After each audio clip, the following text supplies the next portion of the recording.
المرسلين وعلى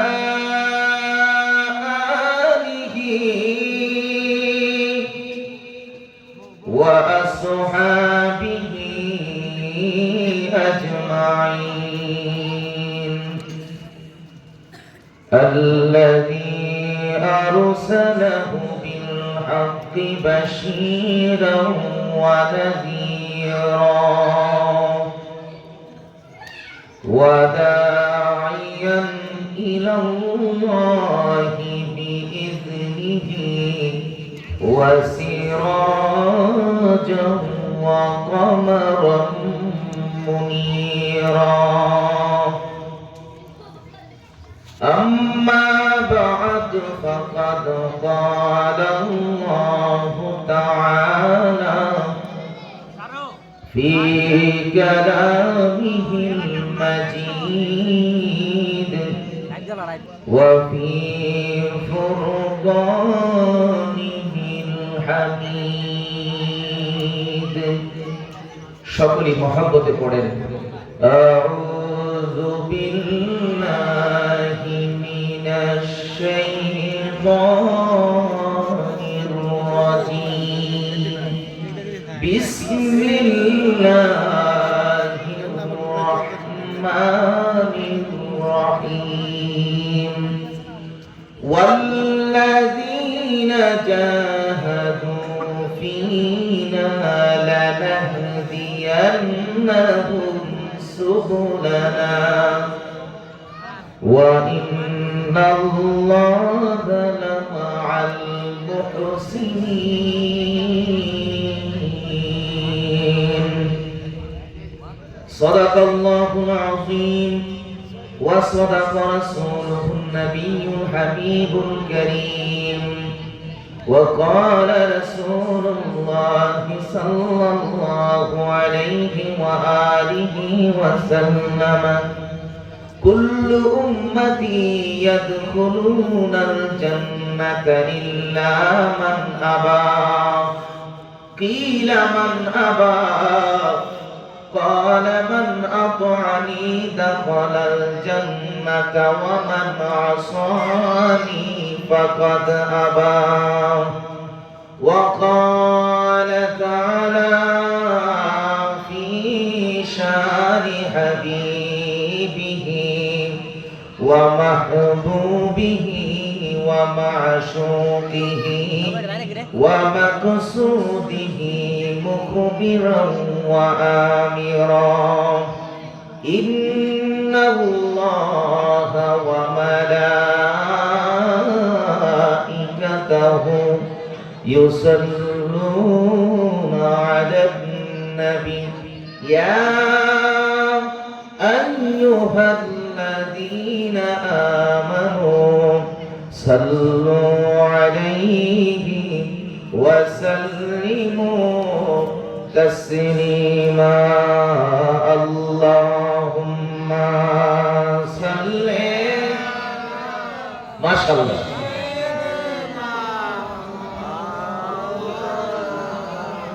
محمد وعلى آل سيدنا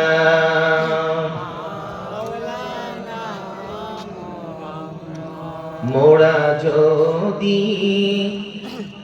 ডানাওয়ালা পাখি হইতাম মোরা যদি ডানাওয়ালা পাখি হইতাম উড়াল দিয়া নূর নবীজির রওজা দেখিতাম আল্লাহুম্মা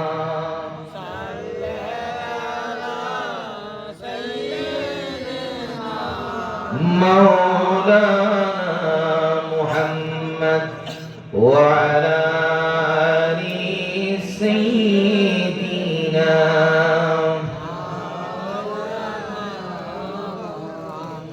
आसमान बुही पर सब नबी रह गए अर्श आजम पे पहुंचा हमारा नबी। अल्लाहुम्मा सल्ले मरहबा।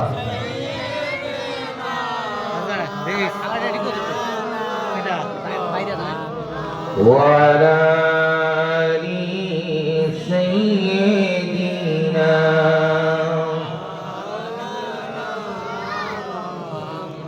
ओहे मुमिन शोनो ना আমার নূর নবীকে ভুইলো না।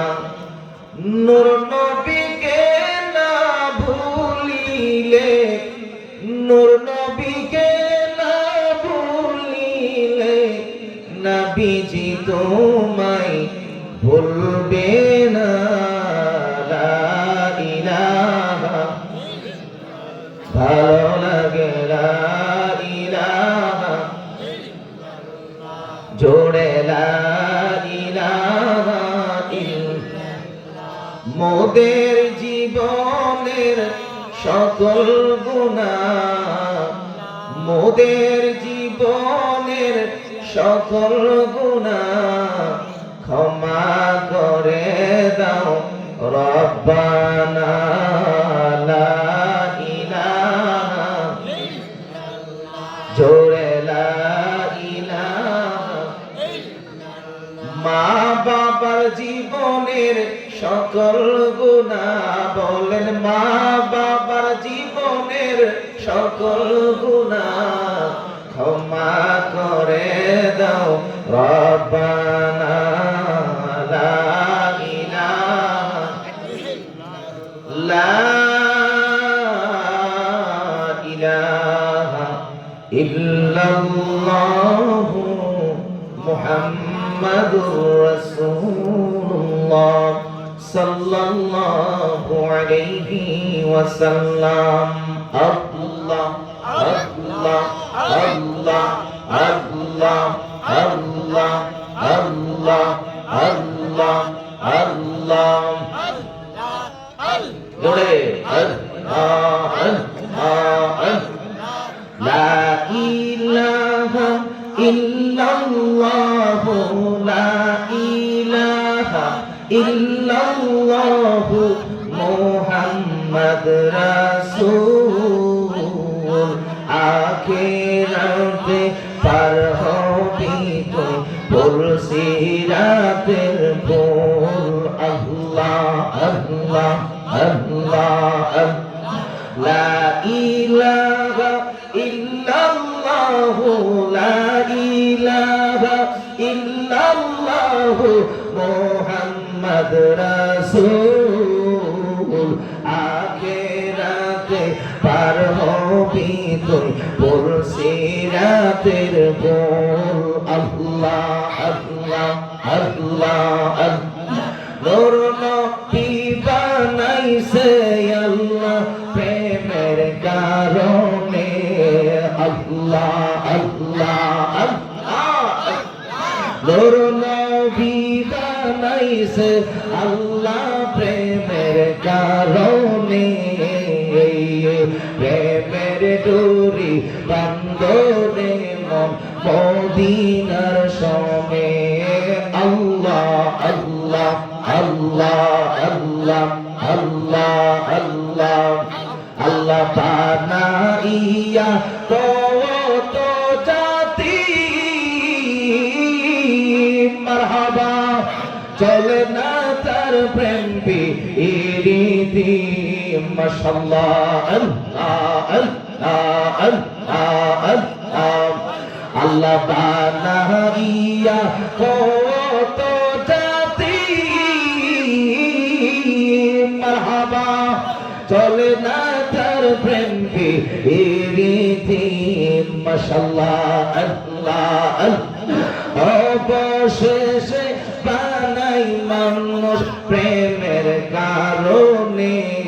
মারহাবা আল্লাহ আল্লাহ অবশেষে বানাই মানুষ প্রেমের কারণে। প্রেমের ডোরি বান্ধ বান্দরে মন মদিনার সনে আল্লাহ আল্লাহ আল্লাহ আল্লাহ আল্লাহ আল্লাহ নূর নবী বানাইছে আল্লাহ প্রেমের কারণে নূর নবী বানাইছে আল্লাহ প্রেমের কারণে প্রেমের ডোরে বান্দরে মন মদিনার সনে আল্লাহ আল্লাহ আল্লাহ আল্লাহ আল্লাহ আল্লাহ আল্লাহ বানাইয়া আসমানের জমিন মারহাবা আল্লাহ বানাইয়া সে রাত্র আলো দিয়ে অবশেষে বানাই মানুষ প্রেমের কারণে মারহাবা অবশেষে বানাই মানুষ প্রেমের কারণে প্রেমের ডোরে বান্দরে মন মদিনার সনে আল্লাহ আল্লাহ আল্লাহ আল্লাহ আল্লাহ আল্লাহ জপরে মন আল্লাহ আল্লাহ জপরে মন আল্লাহর নাম কর সাধনা আল্লাহ আল্লাহ আল্লাহ আল্লাহ আল্লাহর নাম কি না লইলে কলব জিন্দা হবে না আল্লাহ আল্লাহ জপরে মন আল্লাহর নাম কর সাধনা আল্লাহ আল্লাহ আল্লাহ আল্লাহ আল্লাহ আল্লাহ জিন পরিয়ার ফেরেশতারা আল্লাহর জিকির করে তারা জিন পরিয়ার ফেরেশতারা আল্লাহর জিকির করে তারা মানুষ হইয়া কেন তোমরা আল্লাহর জিকির করো না আল্লাহ আল্লাহ জপরে মন আল্লাহর নাম কর সাধনা আল্লাহ আল্লাহ আল্লাহ আল্লাহ আল্লাহ আল্লাহ আল্লাহর নামটি না লইলে কলব জিন্দা হবে না আল্লাহ আল্লাহ জপরে মন আল্লাহর নাম কর সাধনা আল্লাহ আল্লাহ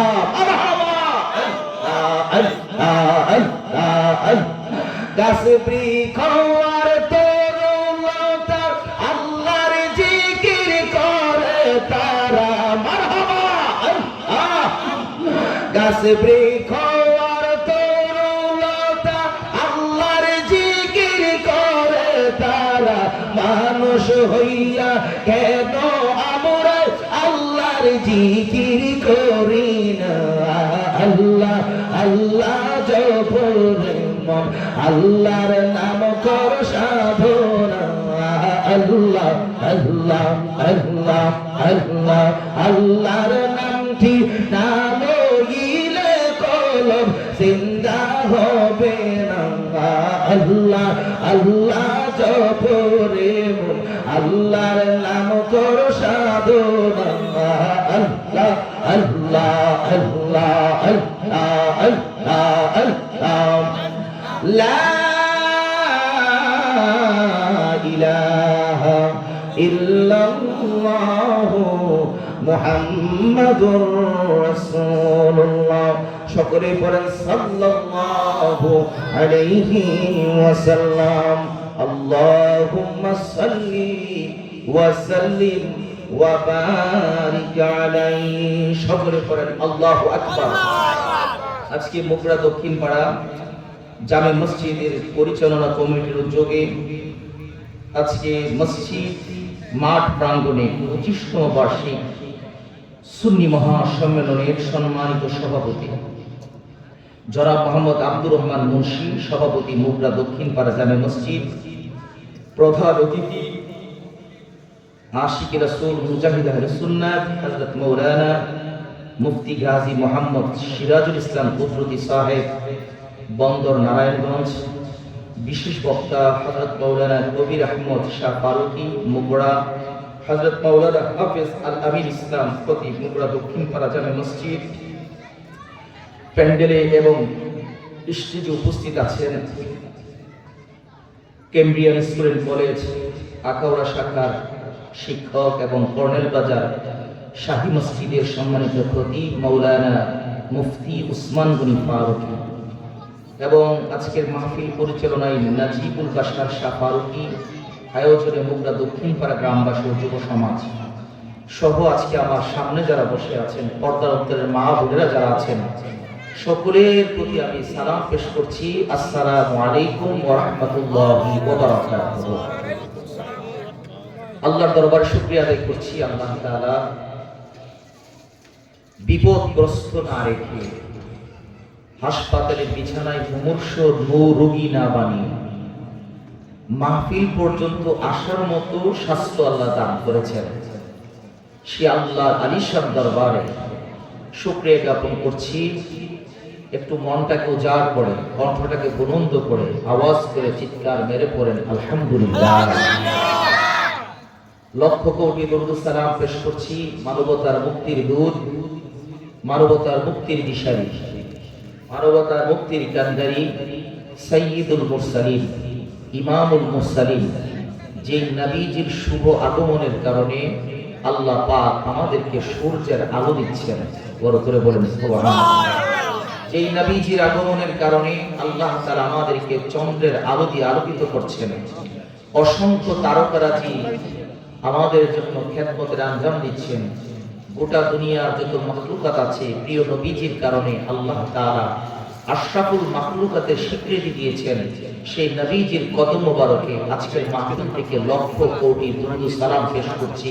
তারই ধারাবাহিকতায় একবার সকলেই পড়েন সাল্লাল্লাহু আলাইহি ওয়াসাল্লাম।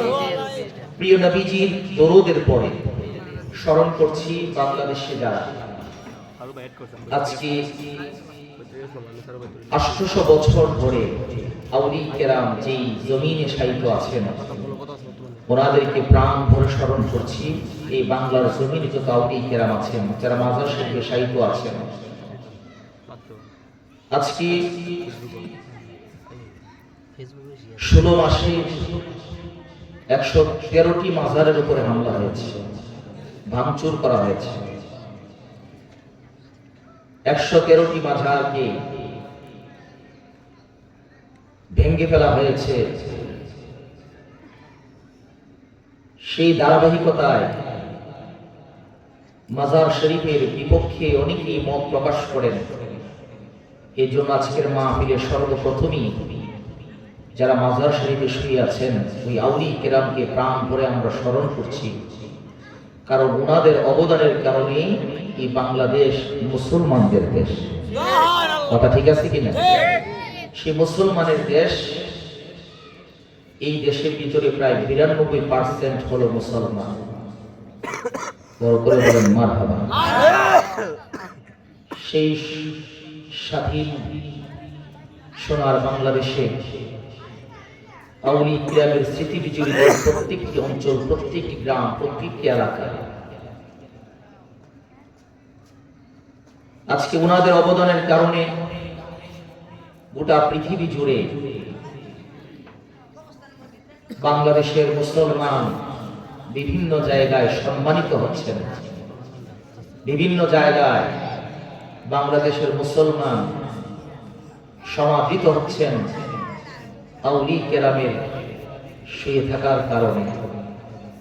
এই জন্য শুকরিয়া দান আবারও করেন আলহামদুলিল্লাহ। সম্মানিত উপস্থিতি, মুগড়া দক্ষিণ পাড়া জামে মসজিদ, আমি বাহিরে যাব না। এই মসজিদের জুমার দিনের মুসল্লি এতগুলোই হয় না, এর চেয়ে বেশি হয়। কথাটা বুঝেন নাই আমার? এর চেয়ে বেশি হয় না। শুক্রবার দিন আপনারা যারা আসছেন, এর চেয়ে জুমার দিনের মুসল্লি কি হয়? ডাবল হয়। তো জুমার দিন যদি নামাজ পড়ার জন্য আপনারা সাইয়্যিদুল আইয়াম শুক্রবার দিন আসেন, সপ্তাহে একদিন হলো সাইয়্যিদুল আইয়াম শুক্রবার জুমার দিন, বছরে 52টা শুক্রবার আমরা পাই। করে বলেন সুবহানাল্লাহ।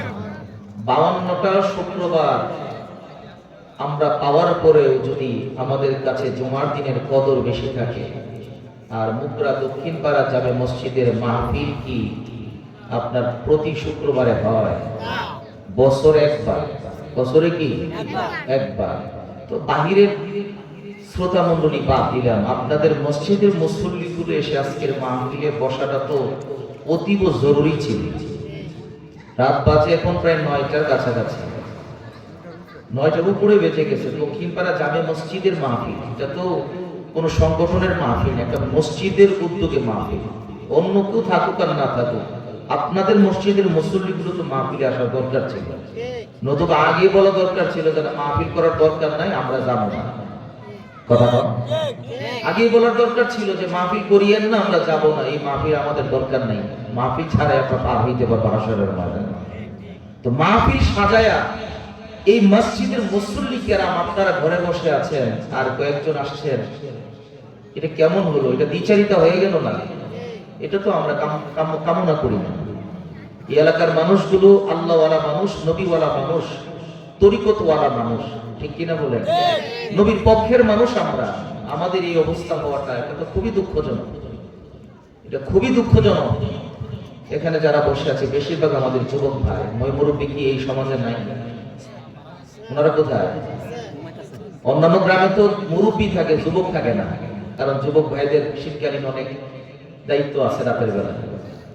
কিন্তু আজকে যুবক বেশি, মুরব্বী কম। মুরব্বীরা কোথায়? ওনারা এখনো পর্যন্ত কি সেই শুভবুদ্ধির উদয় হয় না যে আমি যদি মসজিদে যাই আমার সন্তান মসজিদে যাবে, আমি যদি মাহফিলে যাই আমার সন্তান মাহফিলে যাবে, আমি যদি মা বাবার কবরে জিয়ারত করি আমার সন্তানও আমার কবর জিয়ারত করবে।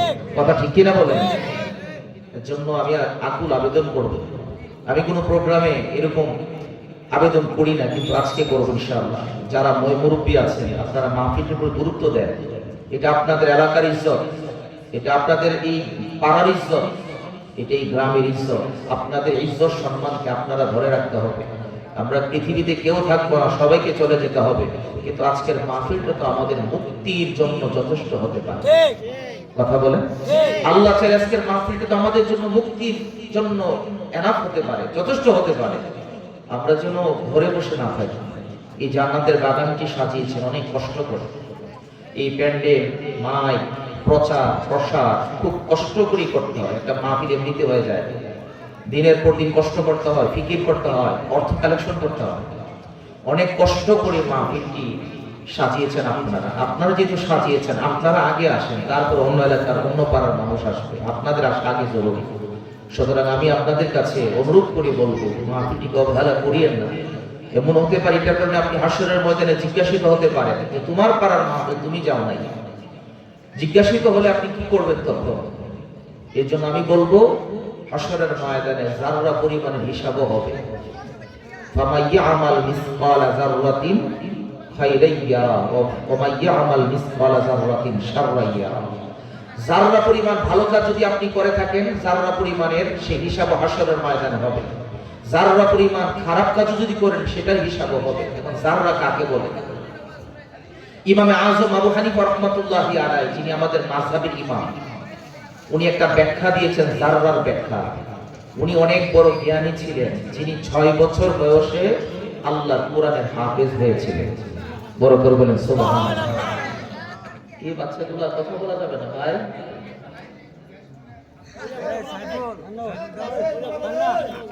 কোনো কথা বলা যাবে না।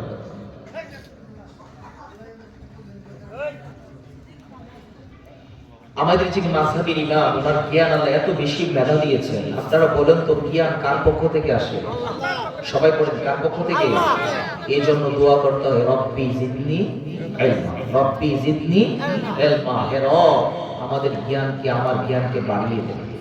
আমরা একবার পড়ি, রব্বি জিদনি ইলমা, রব্বি জিদনি ইলমা। জ্ঞান আল্লাহ তাআলা দান করেন, জ্ঞান পৃথিবীর কেউ দান করতে পারে না। শিক্ষা দেয়, কিন্তু সেই জ্ঞানটা দান করেন কে? আল্লাহ। 6 বছর বয়সে একজন হাফেজে কোরআন, কত বড় নিয়ামত আল্লাহ দান করেছেন আমাদের মাযহাবের ইমামকে। সুবহানাল্লাহ বলবেন না? যিনার বয়স 9 বছর হওয়ার পর থেকে উনি ফতোয়া দেওয়া শুরু করেছেন। ইমামে আজম আবু হানিফার বয়স মাত্র 6 বছর, তখন থেকে উনি ফতোয়া দেন। আমাদের মুফতি পাশ করার পরেও আমাদের ফতোয়া দিতে গেলে আমাদের বুক কাঁপে, ফকি হওয়ার পরেও বুক কাঁপে যে কিভাবে ফতোয়া দিব, আমার সে জ্ঞান নাই, আমি মনে নাকি ভুল করে দিই। 9 বছর বয়স থেকে ফতোয়া দিতেন। উনি জারুর একটা ব্যাখ্যা করেছেন, একটা সরিষাকে যদি 70 ভাগ করা হয়, কয় ভাগ? 70 ভাগ করা হয়, ওই এক ভাগ হচ্ছে জারু। বড় করে বলেন সুবহানাল্লাহ। একটা সরিষাকে 70 ভাগ করলে এটা কি থাকে বলেন?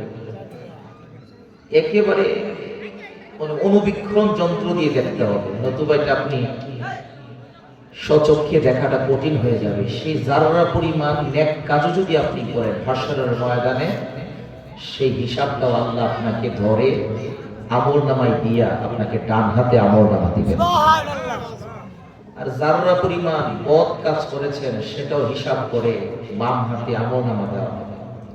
সুতরাং পার পেতে গেলে আপনাকে হিসাব দিয়ে পার হতে হবে। একমাত্র শহীদ যারা, আল্লাহ রাস্তায় যারা জীবন কোরবানি দেয়, তাদের হাশরের ময়দানে কোনো হিসাব হবে না। তাদের রক্ত মাখা জামা নিয়ে যারা শাহাদাত বরণ করেন, রক্ত মাখা জামা নিয়ে আল্লাহর হাবিব সাল্লাল্লাহু আলাইহি ওয়াসাল্লাম সাহাবায়ে কেরামকে কবরস্থ করেছেন। এখনো যদি কেউ আল্লাহর জন্য শহীদ হয়, দ্বীনের জন্য শহীদ হয়, তাকে রক্ত মাখা জামা নিয়ে কবরস্থ করে। এই জামা, রক্ত মাখা জামা হাশরের ময়দানে আল্লাহ পাক দেখে বলবেন, ফেরেশতারা তার গায়ের শরীরে রক্ত কেন? বলবে যে মালিক, সে তো আপনার দ্বীনের জন্য, ধর্মের জন্য শাহাদাতের নজরানা দিয়েছেন। আল্লাহ বলছেন জিবি গায়রে হিসাব, তাকে বিনা হিসাবে আমি আল্লাহ জান্নাত দান করে দেব।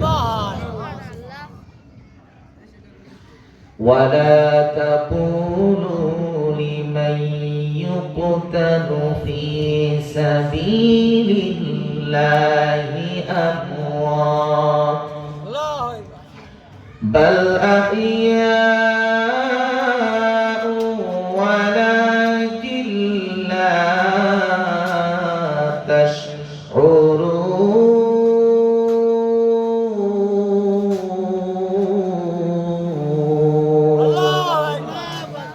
চালান রাস্তায় জীবন কোরবানি দেয়, তাদেরকে মৃত বলিও না, তারা হচ্ছে জীবিত। এটা তোমরা উপলব্ধি করতে পারবে না। শহীদ যারা, তারা কবরে জিন্দা। একসাথে বলে সুবহানাল্লাহ। শহীদ হতে পারি নাই বা শহীদের তামান্না নিয়ে চলি, কিন্তু সুযোগ হচ্ছে মুমিন হয়ে যেন মারা যায়। আমরা মুসলমানের ঘরে জন্ম, আমাদের পরিচয় হলো আই এম এ মুসলিম, এটা আমার প্রথম পরিচয়, আমি মুসলমান। হাদিসে মুবারাকার ভিতরে ইসলামের কথা আসছে আগে। জিবরিল আমিন আমার নবীজিকে প্রশ্ন করেছেন, 3টা প্রশ্ন করেছেন। প্রথম প্রশ্ন ছিল আন আখবিরনি আনিল ইসলাম, আখবিরনি আনিল ইসলাম, আমার ইসলাম সম্পর্কে জানতে। দ্বিতীয় প্রশ্ন করছেন আমাকে ঈমান সম্পর্কে অবহিত করেন। তৃতীয় প্রশ্ন করেছেন আমাকে ইহসান সম্পর্কে আপনি জানান। জিবরিল আমিন মানুষের সুরত ধরে আসছেন। মানুষের সুরত ধরে যে আসছেন, নবীজি আসন ধরে আমরা যে বসি, জানুটা এক করে নবীজির কাছাকাছি বসছেন। জিবরিল আমিনের শরীরের ভিতরে সাদা পোশাক পরিধান করা। সাদা পোশাক হচ্ছে সবচাইতে উত্তম পোশাক। এর জন্য মৃত্যুর পরে কি কালার কাপড় দিয়ে আমাদেরকে বিদায় দেয়? সাদা কাপড়। সর্বপ্রথম প্রশ্ন ছিল ইসলামের প্রশ্ন। আল্লাহ রাসূল সাল্লাল্লাহু আলাইহি ওয়াসাল্লামের কাছে ইসলামের প্রশ্ন প্রথম করলেন। এজন্য মুসলমান হলেন আপনি, মুসলমানের উপরের যে স্তর সেটার নাম হলো মুমিন। বড় করে বলেন সুবহানাল্লাহ। মুসলমানের উপরের স্তরের নাম হলো মুমিন।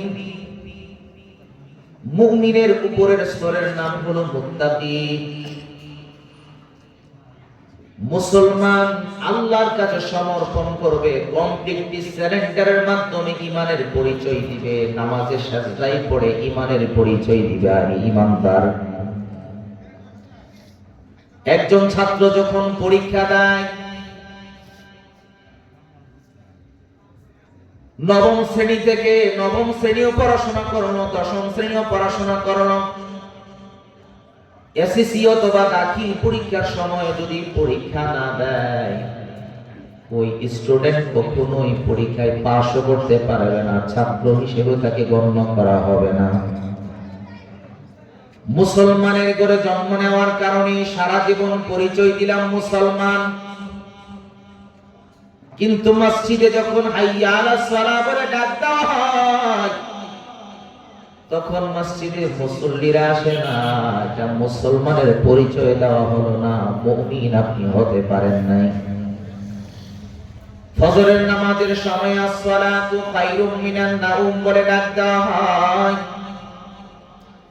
তখনও কম্বল মুড়ি দিয়ে ঘুমায়। ফজরের সময় ডাক দেওয়া হলো, ঘুম থেকে নামাজ উত্তম, আমি মুসলমান ঘুমাইলাম, সকাল 8টা-9টা পর্যন্ত আমি মুমিন হতে পারি নাই। মুসলমান তখনই মুমিন হয় যখন মুসলমানের কাজ পুরুষে করে। জোরে বলেন সুবহানাল্লাহ। যতক্ষণ পর্যন্ত আপনি কাজ না করবেন, আপনাকে কেউ মাইনা দিবে? কেউ বেতন দিবে? যে জায়গায় আপনি কাজ করেন। আমি চাকরি করি মাদ্রাসায়, আমি যদি না যাই, মাসে 30 দিন আমি না গেলাম, শুক্র শনি যদি বাদও দেই, আমার ভাই মাওলানা ওসমান গনি ফারুকী শিক্ষকতা করেন ক্যামব্রিয়ান স্টুডেন্ট কলেজে, যদি না যায় বলবে বেতন আপনাকে দিব না। বলে আসেন না কেন? মসজিদের ইমাম সাহেব হুজুরকে রাখলেন, এতক্ষণ পর্যন্ত কষ্ট করে প্রায় দীর্ঘক্ষণ আলোচনা পেশ করলেন। মসজিদের ইমাম সাহেবকে যদি আপনি বলেন হুজুর নামাজ পড়ানোর জন্য রাখছি, ইমাম সাহেব যদি 10 দিন না থাকে, 20 দিন না থাকে, আপনি বলবেন হুজুর আপনার চাকরি বাদ, বেতন দেওয়া হবে না, কারণ আপনি নামাজ পড়ান নাই। প্রত্যেকটা কাজ না করলে কেউ মায়না দেয় না, বেতন দেয় না। মুসলমান কাজ না করলে মুমিন হওয়া যায় না, মুত্তাকি হওয়া যায় না। কথা বলেন ঠিক কিনা? মুসলমান হওয়ার জন্য, মুসলমান শব্দের অর্থ কি? যে আত্মসমর্পণ করে। পৃথিবীর কারো কাছে আত্মসমর্পণ করার জন্য মালিক বলে নাই, দুনিয়ার কোন ক্ষমতাধরের কাছে কখনো মাথা নত করার জন্য রব বলে নাই। রব্বুল আলামিন বলে যেদিন কালিমা পড়েছো ওই দিনই তুমি আমার গোলাম। জোরে বলেন আল্লাহু আকবার। এবার আপনি আওয়াজ করে বলেন গোলাম আমরা কার? ডান হাতটা উঁচু করে বলেন গোলাম কার? তিনবার বলেন আল্লাহ, মহব্বতে বলেন আল্লাহ, আবার বলেন আল্লাহ, এবার আওয়াজ করে বলেন আল্লাহু আকবার। বলেন তো গোলামি না করলে আল্লাহ কি বেতন দিবে? মুমিনের বেতন হলো জান্নাত। ইমানদার মুসলমানের যে মাইনাটা আল্লাহ দিবেন, বেতনটা দিবেন, প্রাপ্যটা দিবেন, সেটা কি? জান্নাত। Only one person in the conference, একটা মানুষ দাঁড়িয়ে বলবেন হুজুর আমার জান্নাত লাগবে না। আছে? একজনও নাই। বলবে হুজুর নামাজ পড়ি আর না পড়ি, রোজা রাখি আর না রাখি, কিন্তু জান্নাত আমার লাগবে, জান্নাত ছাড়া যাবে না, কারণ জাহান্নামের ভয়াবহ শাস্তি ভোগ করার মতো সাধ্য আমার নাই। জান্নাতে সবাই যেতে চায়, আল্লাহ বলেন জান্নাতে সবাই যেতে পারবে না। ইন্নাল্লাযীনা আমানু ওয়া আমিলুস সালিহাত কানাত লাহুম জান্নাতুল ফিরদাউসি নুজুলা। চিল্লায় বলেন আল্লাহু আকবার। জান্নাতে যাইতে গেলে দুটো জিনিস লাগবে। কয়টা? একটা হলো ঈমান। একটা কি? ঈমান। বর্তমানে ঈমান ধরে রাখা সবচেয়ে কঠিন। কথা ঠিক আছে কি? ঈমান ধরে রাখে কি আল ঈমানু তাসদিকু বিল্লাহ, আল্লাহর প্রতি ঈমান আনলাম। ঈমানে মুফাসসাল যদি কেউ পারেন, ঈমানে মুফাসসালের ভিতরে 6টা বিষয় আছে ঈমানের।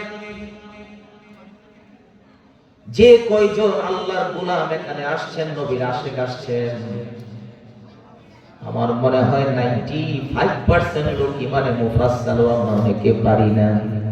কষ্ট দেওয়ার জন্য বলি নাই, আপনারা বলেন শিখার দরকার আছে না নাই? শিখে কবরে যান, কাজে লাগবে। আমানতু বিল্লাহি ওয়া মালাইকাতিহি ওয়া কুতুবিহি ওয়া রুসুলিহি ওয়াল ইয়াউমিল আখির ওয়াল কদরি খাইরিহি ওয়া শাররিহি মিনাল্লাহি তাআলা ওয়াল বা'সি বা'দাল মাউত। জোরে বলেন আল্লাহু আকবার। এক ফার্স্ট সর্বপ্রথম আল্লাহর উপরে ঈমান আনতে হবে। কার উপরে? আল্লাহর উপরে। এবার বলেন তো দেখি, আল্লাহ পাকের পরিচয়টা সর্বপ্রথম দুনিয়াতে আসার পরে কে দিয়েছেন? বলতে পারবেন কে? আমার আপনার জন্মের পরে সর্বপ্রথম ডান কানে আযান, বাম কানে ইকামত আছে কি না? যে ব্যক্তিটা সর্বপ্রথম আপনার আমার কানের ভিতরে ডান কানে আযান, বাম কানে ইকামত দিলেন, ওই ব্যক্তিটাই সর্বপ্রথম আমার কানের মধ্যে মহান রব্বুল আলামিনের নামটা উচ্চারণ করেছেন। কথা ঠিক কিনা বলেন? আল্লাহু আকবার বলে যখন আমি আমার নিজের কথা বলি, আমার ছোট সন্তান যখন জন্ম হলো, কত বছর ডিসেম্বরে জন্মগ্রহণ করলেন, গভীর রজনীতে প্রায় 3টা বাজে রাত, হসপিটালে চিৎকারের আওয়াজ। আমি যখন আজান দেওয়া শুরু করলাম, ডান কানে আজান, বাম কানে ইকামত, আল্লাহর কসম করে বলি রে, তখন আমার সন্তান আজান এবং ইকামতের সময় একটু কান্না করে নাই।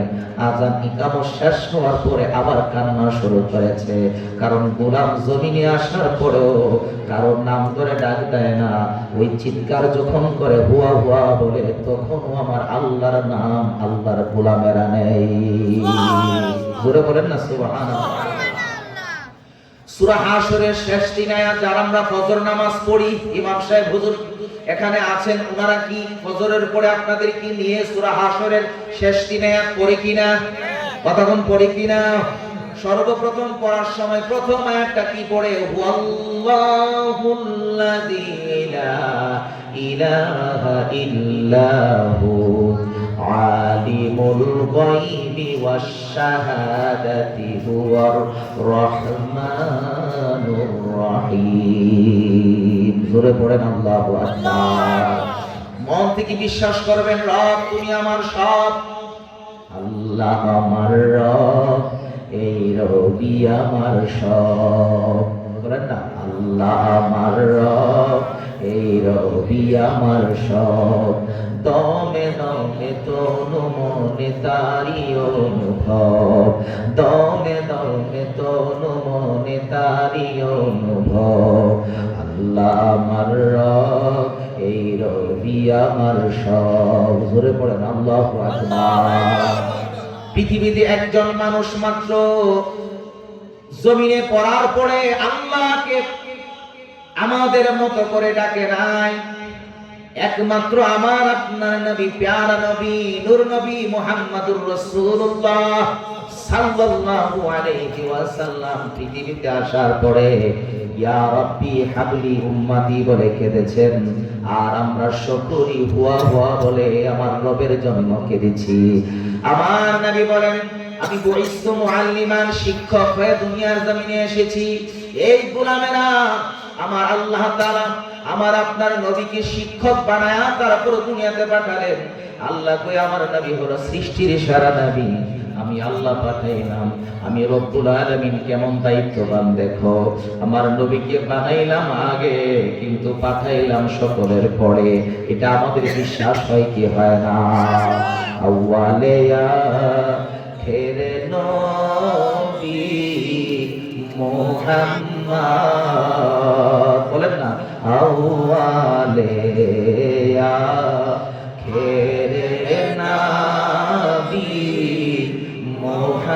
মোহাম্মদ জাহেরে বাতেনে নবী মোহাম্মদ।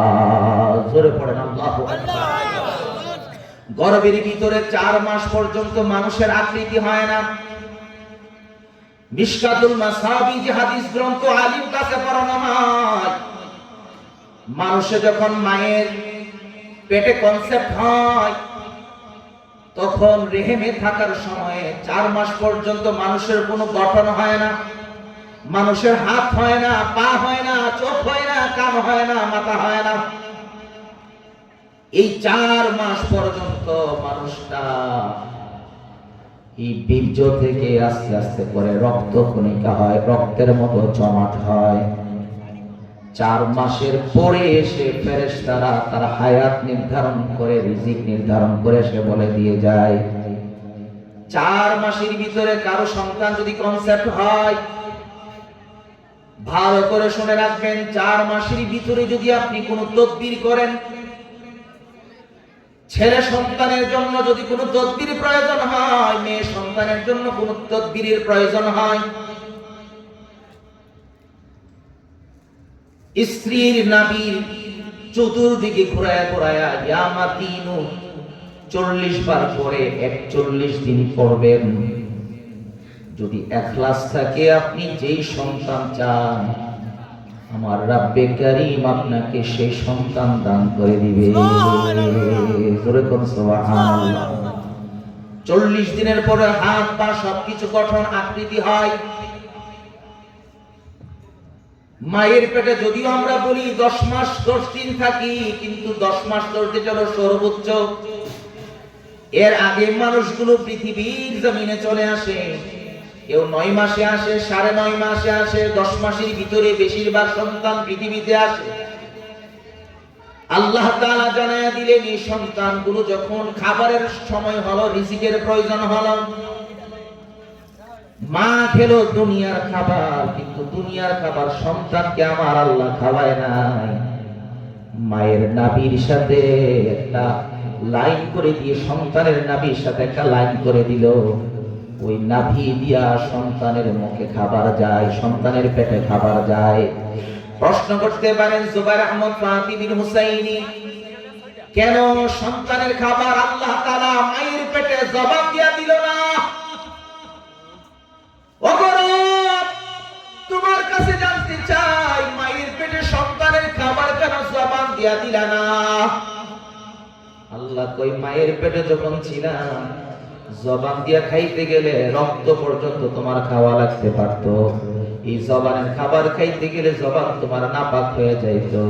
এই জন্য আমি নাভির সাথে একটা লক ফিট করে দিলাম, তোমার খাবার গেল নাভি দিয়া, যেন তুমি পবিত্র জবান দিয়া আমি রব্বুল আলামিন রে ডাকতে পারো। সুরে বলেন আল্লাহু আকবার। এবার একটু আওয়াজ করে বলেন আল্লাহ আল্লাহ। সবাই বলেন আল্লাহ, মায়া করে বলেন আল্লাহ। আজকের এই মাহফিল যেন গুনাহ মাফের মাহফিল হয়। একসাথে বলেন আমিন। গুনাহ মাফের মাহফিল যেন আল্লাহ এই মাহফিলটিকে বানায় দেয়। আল্লাহ রাব্বুল আলামিন 10 মাস পরে যে দুনিয়াতে পাঠালেন,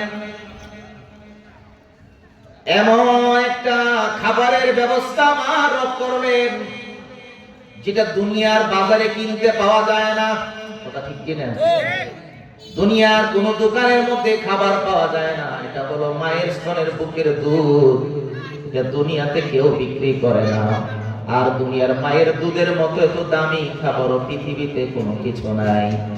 যে আপনি দুধ কিনেন, ল্যাকটোজেন কিনেন, বায়োমিল কিনেন, বা যত দুধ কিনেন আপনি বাজার থেকে, প্যাকেটের নিচে লেখা দেওয়া হয় মায়ের দুধের কোনো বিকল্প নাই।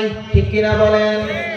দুনিয়ার বিজ্ঞানী যারা যত গবেষণা করে রিজিক বানাইছে, আল্লাহর রিজিকের নিচে, কারণ আল্লাহর রিজিকের ব্যবস্থার মতো ব্যবস্থা কেউ করতে পারবে না।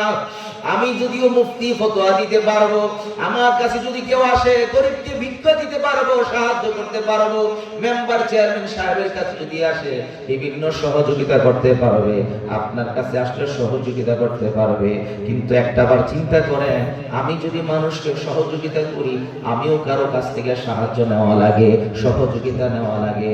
আপনি মেম্বার সাহেব সরকার থেকে সহযোগিতা নিয়ে দান করায়, চেয়ারম্যান সাহেব সহযোগিতা নিয়ে দান করে, এমপি মন্ত্রী বলেন সহযোগিতা নিয়ে দান করে, উপদেষ্টা মন্ডলী বলেন সহযোগিতা নিয়ে দান করে, মুফতি মুহাদ্দিস বলেন, মুহাদ্দিস বলেন, মুফাসসির বলেন, সকলেই সহযোগিতা একজন আরেকজনের কাছ থেকে নাই।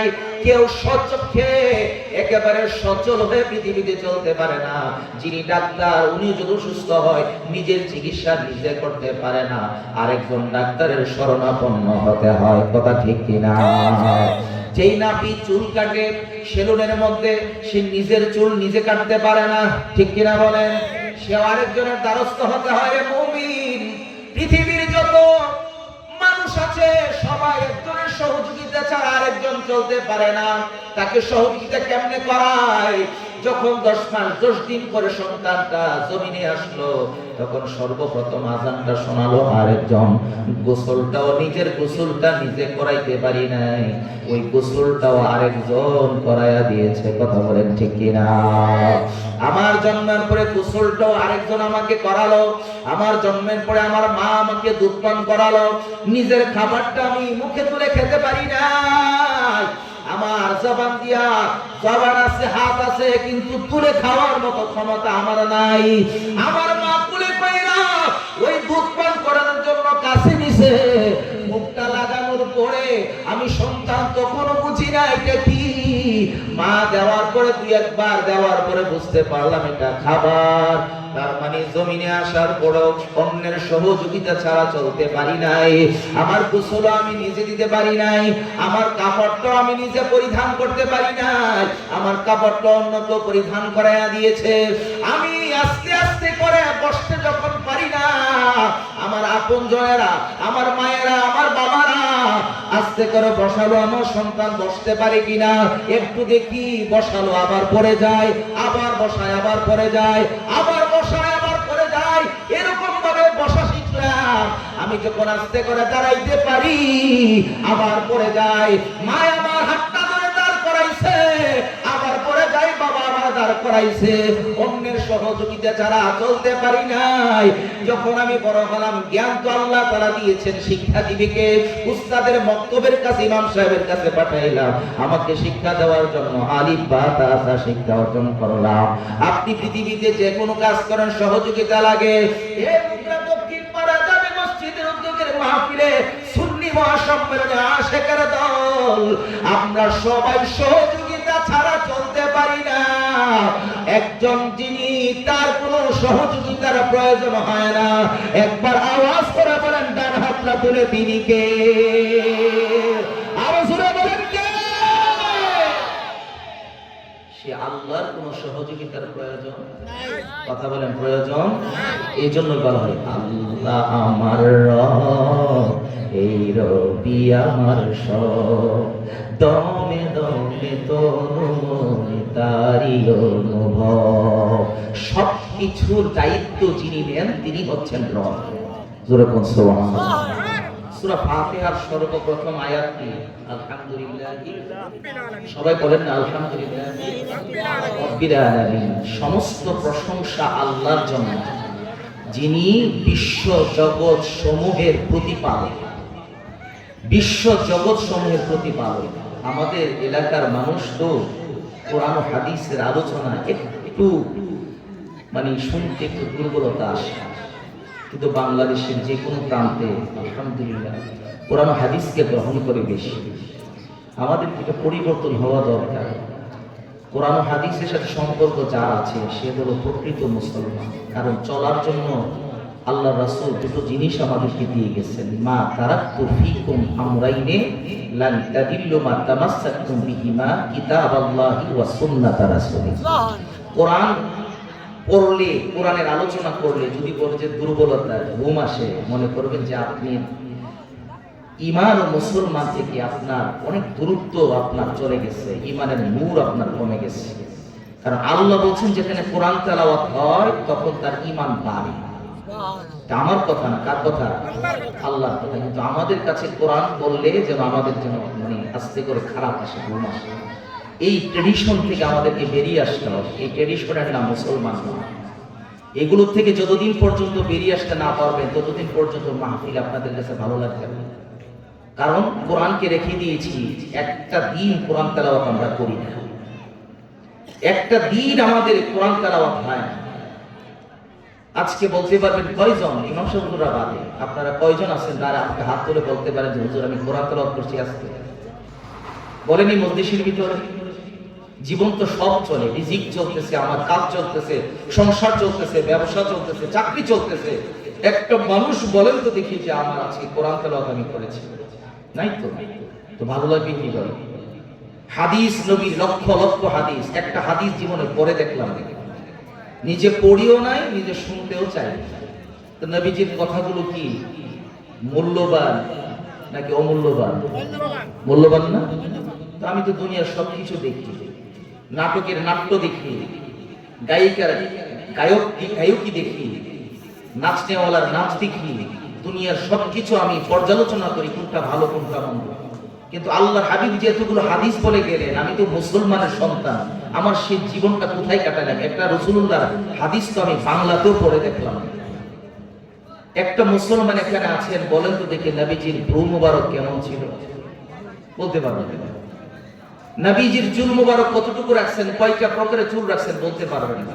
তো জীবন তো আমার শেষ পথে আমি চলে আসছি। আমার ভালো লাগে না কেন? কারণ আমার তো ওই দিকে আমি ধাবিত হচ্ছি না। যেই ব্যক্তিটার স্কুল কলেজ মাদ্রাসা ভালো লাগে না, যেই ছাত্র এবং ছাত্রী, তার কাছে তো পরীক্ষা আরো বেশি ভালো লাগবে না। কথা বলে ঠিক কি না? তার কাছে আরো বেশি অসহ্য লাগবে যে আমি তো মাদ্রাসা স্কুল পড়াশোনা করতে আমার ভালো লাগে না। অনেক সন্তান স্কুল কলেজ মাদ্রাসাতে দেওয়া হয়, কিন্তু দেখা যায় কয়েকদিন পরে সে স্কুল কলেজে যায় না। তার কাছ থেকে আপনি কি আশা করতে পারেন? সুতরাং ট্রেডিশন গুলো পরিবর্তন করেন, কোরআন হাদিসকে গ্রহণ করার চেষ্টা করেন। কোরআন হাদিস ছাড়া আপনাকে কি মুক্তি দিবে? কোরআনুল কারীম হাসরের ময়দানে কথা বলবে আপনার জন্য। সুবহানাল্লাহ বলা যাবে? কোরআন আপনার জন্য হাসরের ময়দানে কথা বলবে। আপনি যখন কবরে যাবেন, কিছু কিছু কবরের মধ্যে আপনার মুনকার নাকির গিয়ে লাশ খুঁজে পাবে না। এই প্যান্ডেলের বাহিরে যুবক ভাইরা, এখানে আড্ডাবাজিটা বাদ দেন। এই যে আপনারা যুবক ভাইরা, আপনি একটু দূরে সরে যান, একটু দূরে যান ভাইরা, একটু দূরে চলে যান। আপনারা কথা বলেন, অসুবিধা নেই, আপনারা মাহফিলে না আসেন, একটু দূরে যান। আপনারা আমার ছোট ভাই। মুনকার নাকির কবরে ঢোকার পরে লাশ খুঁজে পাবে না, বলবে যে রব এই কবরে তো লাশ খুঁজে পায় না। আল্লাহ বলবেন যে লাশ কবরের ভিতরেই আছে। সুবহানাল্লাহ বলা যাবে? বলবে যে কোথায়? বলবে যে দেখো তার লাশের উপরে একটা পাখি তাকে ঢেকে রাখছে। বলবে যে অন্য কবরে তো পাখি পাই না, এই কবরে লাশের উপরে পাখি। এটা পাখি না, আমার এই বান্দা বান্দিটা দুনিয়াতে সূরা মুলক তেলাওয়াত করতো, এই সূরা মুলক পাখির নিয়ে আসছে আমার বান্দাকে পাহারা দেওয়ার জন্য। জোরে বলেন না সুবহানাল্লাহ। আল্লাহ বলবেন মুনকার নাকির চলে আসো এই কবরে, আর জিজ্ঞাসা করার দরকার নাই, আমি তাকে ক্ষমা করে দিয়েছি। সে কোরআন থেকে আমরা কত দূরে? কোরআন পড়ি না। এই যে ৬৬৬৬ আয়াত, একটা আয়াতের অর্থ আমরা পড়ি না। সূরা ফাতিহা, সূরা ফাতিহার অর্থটা আমরা আজও পড়ে দেখলাম না। সূরাতুল ইখলাসটা পড়ে দেখলাম না, কি আছে এটার ভিতরে। আমি সূরা ফিল পড়ে দেখলাম না, কি আছে, আল্লাহ কি বলছেন এতে। আপনি কোরআন আজকে ভালো লাগে না, আপনি যদি জান্নাতি হন, সে জান্নাতের ভিতরে আল্লাহ তাআলা নিজে আপনাকে কোরআন তেলাওয়াত করে শোনাবে। সুবহানাল্লাহ বলবেন না? একসাথে সবাই বলেন সুবহানাল্লাহ। আল্লাহ পাক নিজে সূরা রহমান তেলাওয়াত করবেন। কি তেলাওয়াত করবেন? সূরা রহমান। নবীজি আমার জান্নাতীদেরকে সূরা ইয়াসিন তেলাওয়াত করে শোনাবেন। তো কোরআন থেকে তো আপনি ওইখানে দূরে থাকতে পারবেন না। আজকে দুনিয়াতে কেন অবহেলা? কোরআনুল কারীম হাসরের ময়দানে আপনার জন্য দাঁড়াবে যে মালিক সে আমাকে তেলাওয়াত করেছে, তাকে তুমি ছেড়ে দাও, তাকে তুমি জান্নাত দান করে দাও। সুবহানাল্লাহ বলবেন না? সেই কোরআন থেকে কত দূরে আমরা। কোরআন যেখানে আপনার জন্য সুপারিশ করে, আমাদের জবান তো সেদিন বন্ধ থাকবে, আমাদের হাত কথা বলবে, পা কথা বলবে, সেদিন আল্লাহর কোরআন কথা বলবে। অথচ আমরা সকলেই জানি কোরআন হচ্ছে জড় বস্তু, জীব নয়, এটা জড়, কিন্তু কথা বলবে হাসরের ময়দানে। কোরআন সুপারিশ করবে আপনার জন্য। আমরা সামনে এই রজব মাসের পরে শাবানের পরে আসতেছে রমজান মাস। আমরা যেমন মুসলমান কোরআন তালা দিয়েছি, এই তালা হিসেবে থাকবে, এটা মসজিদ পর্যন্ত সীমাবদ্ধ, আলোচনা শুনবো। কিন্তু এই কোরআনুল কারীম রমজান মাসে খোলা দরকার আছে না নাই? আছে। কোরআন শরীফ খুলবেন, আমি আপনাকে বলে দিয়ে যাই, কোরআনুল কারীম যদি আপনি খুলে দেখেন, আপনি পড়তে পারেন না, কোনো অসুবিধা নেই। এখানে থাকেন আছেন সবাই কোরআন পড়তে পারেন এমন নয়, আরবি পড়তে পারেন না অনেক, আপনি বাংলা উচ্চারণ দিয়ে পড়বেন। যদি শুদ্ধ না হয় তারপরে সওয়াব পাবেন, কারণ শিখেন না, এখন শেখার চেষ্টা করবেন। শেষ সম্বল যেটা, সেটা হলো কোরআনুল কারীমের দিকে আপনি তাকিয়ে তাকিয়ে শুধুমাত্র খালি হাতটা বুলাইয়া নিবেন, ওই পরনেওয়ালার মতো সওয়াব আল্লাহ তাআলা তাকানোর কারণে আপনাকে দিয়ে দিবে। পৃথিবীতে তিনটা জিনিস আছে যেগুলোর দিকে শুধু তাকিয়ে থাকলে সওয়াব হয়। কয়টা জিনিস? তিনটা। একটা হলো আল্লাহর খানায় ঘর কাবা, কাবা শরীফের দিকে শুধু তাকায় থাকলে সওয়াব হয়। দ্বিতীয় নম্বরে মা বাবার চেহারার দিকে তাকায় থাকলে সওয়াব হয়।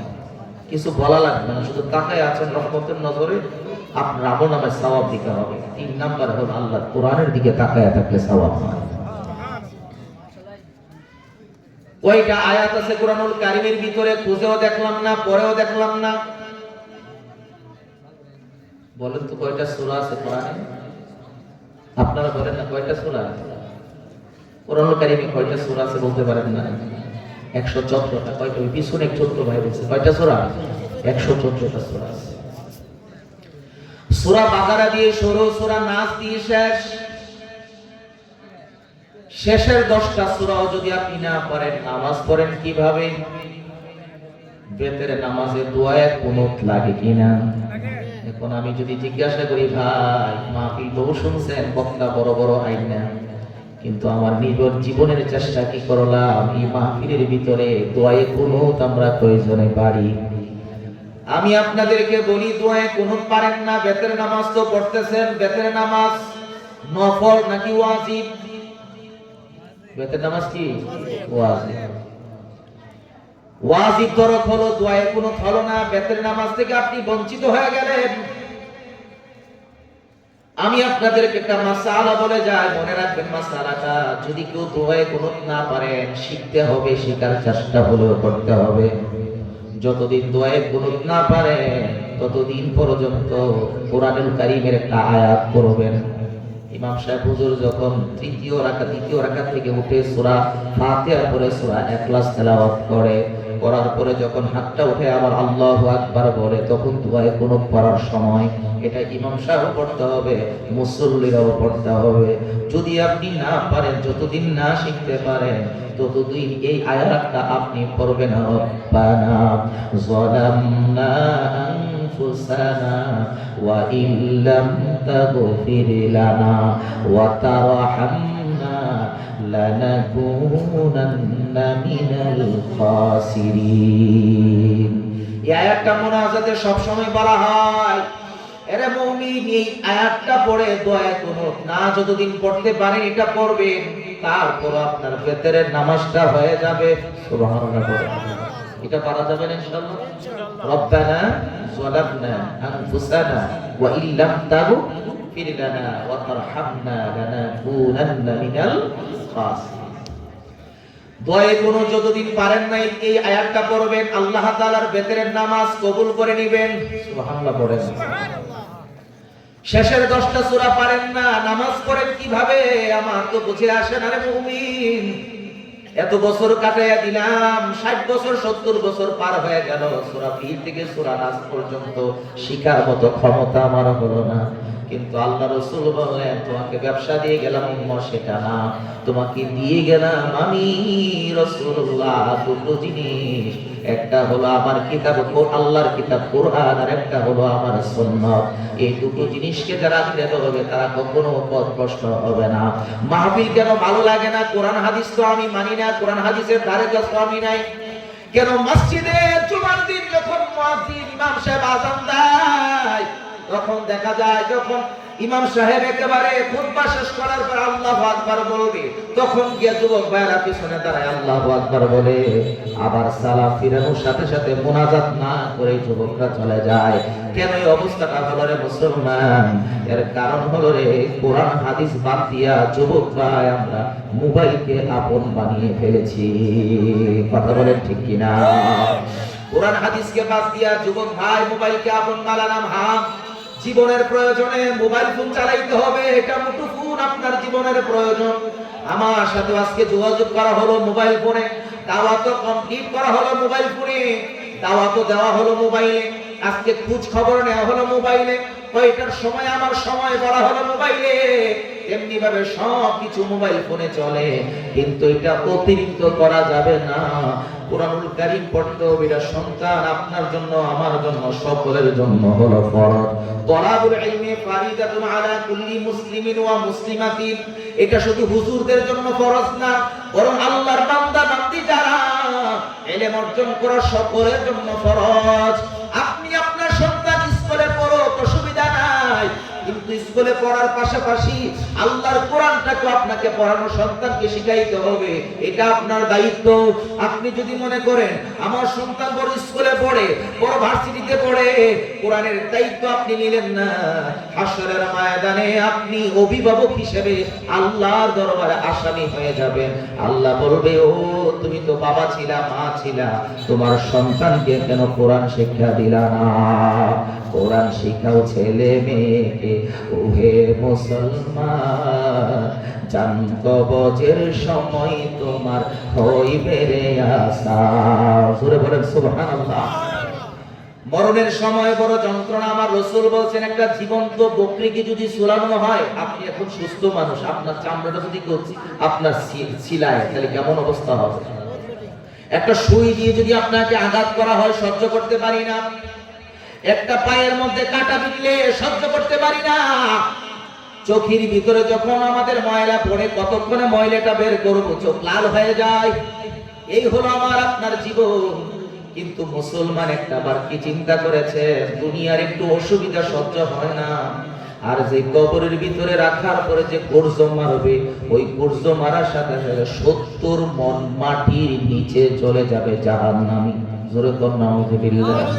70 মণ মাটির নিচে যাওয়ার পরে তার হাড্ডিগুলো আলাদা হয়ে যাবে, হাত পা গুলো আলাদা হয়ে যাবে। আমি সহজ একটা উদাহরণ দেই। একটা ইটকে যদি আপনি হাতুড়ি দিয়ে ভাঙেন, কয়েকটা বাড়ি দেন, অথবা আপনার যেই একটা গুর্জ বানানো হয় আপনার মাটি চাপানোর জন্য লোহা দিয়া, ওই লোহা দিয়ে যদি ইটকে আঘাত করা হয়, ইটটা যেরকম টুকরো টুকরো হয়ে যাবে, আমার আপনি যদি জাহান্নামী হয়ে যায়, লাশটা এমন টুকরো টুকরো হয়ে যাবে। টুকরো টুকরো হওয়ার পরে আল্লাহ তাআলা আবার কুন ফায়াকুন বলবেন, ফায়াকুন বলার সাথে সাথে ওই লাশের টুকরোগুলো আবার একসাথে হয়ে যাবে। আল্লাহু আকবার বলেন। আল্লাহ নিজে হাত ধরে বানাইতে হবে না। আল্লাহ বলেন, আমি শুধু কুন বলি, ফায়াকুন হয়ে যায়। যারা সূরা ইয়াসিন তেলাওয়াত করেন, সূরা ইয়াসিনের শেষের আয়াতের আগের আয়াত হলো, ইন্নামা আমরুহু ইযা আরাদা শাইআন আইয়াকুলা লাহু কুন ফায়াকুন।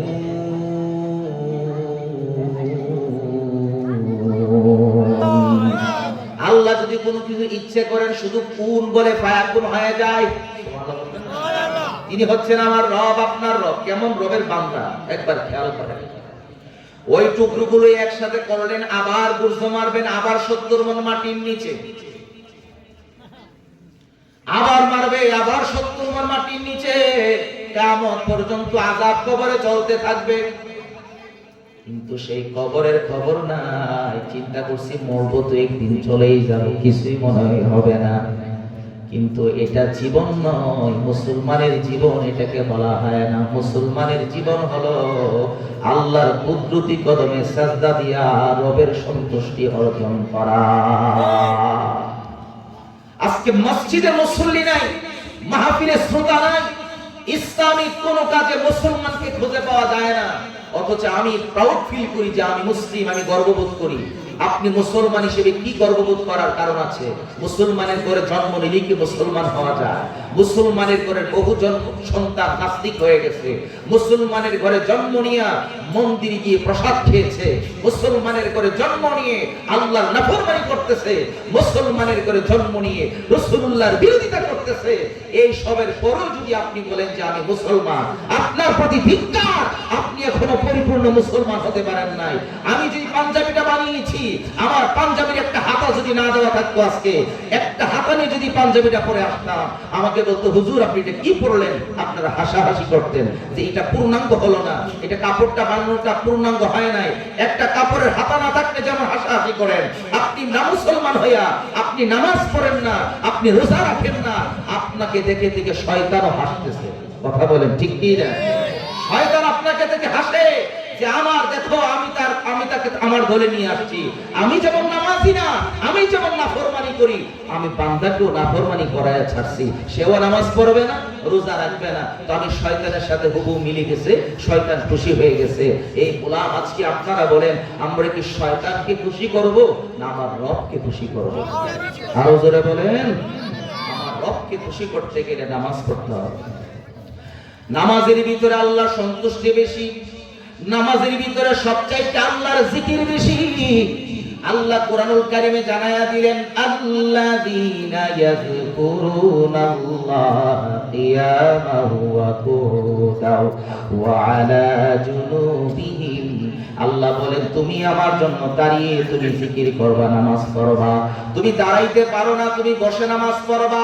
কিন্তু মুসলমান এখানে একটা মাসআলা বলে রাখি, মুসলমান মসজিদে পায়ে ধরে হাত দিয়ে বলে যায় চেয়ারে বসে নামাজটা না পড়লেই ভালো। চেয়ারে বসে নামাজ পড়লে দুটো অসুবিধা হয়। এক নম্বর অসুবিধা হলো আপনি যে চেয়ারটা নিয়ে বসলেন, আপনার যে কাতারটা করা হলো, কাতারের সামনে আপনার পা চলে গেছে, সবার সাথে আপনার কোনো মিল নাই। দ্বিতীয় নাম্বার হলো যে রব আমার হাকামুল হাকিমিন, ব্রাহ্মণবাড়িয়া কোর্টের মধ্যে যখন আপনি গিয়ে দাঁড়াবেন, আপনি আসামি, তখন আপনি কিন্তু এমন সেমন করে চলবে না, দাঁড়ায়া করু জোরে আপনি হাকিমের সামনে দাঁড়ায়া থাকেন, যেন হাকিমে আমাকে জামিন দিয়ে দেয় আমার ভদ্রতা দেখে।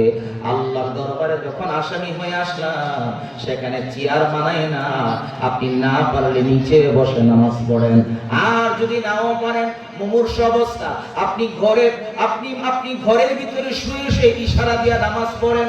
আল্লাহ বলে দাঁড়ায় নামাজ পড়ো, না পারলে বসে নামাজ পড়ো। চেয়ারে বসার কথা বলা হয় নাই, আপনি নিচে ফ্লোরে বসবেন। যদি নাও পারেন তখন বইসেন। আমি হালাল হারামের ফতোয়া দিচ্ছি না, তবে উত্তম হলো চেয়ারে বসে নামাজ না পড়া ওই ফ্লোরের মধ্যে নামাজ পড়াটাই হলো সবচাইতে উত্তম। ঠিক কিনা বলেন?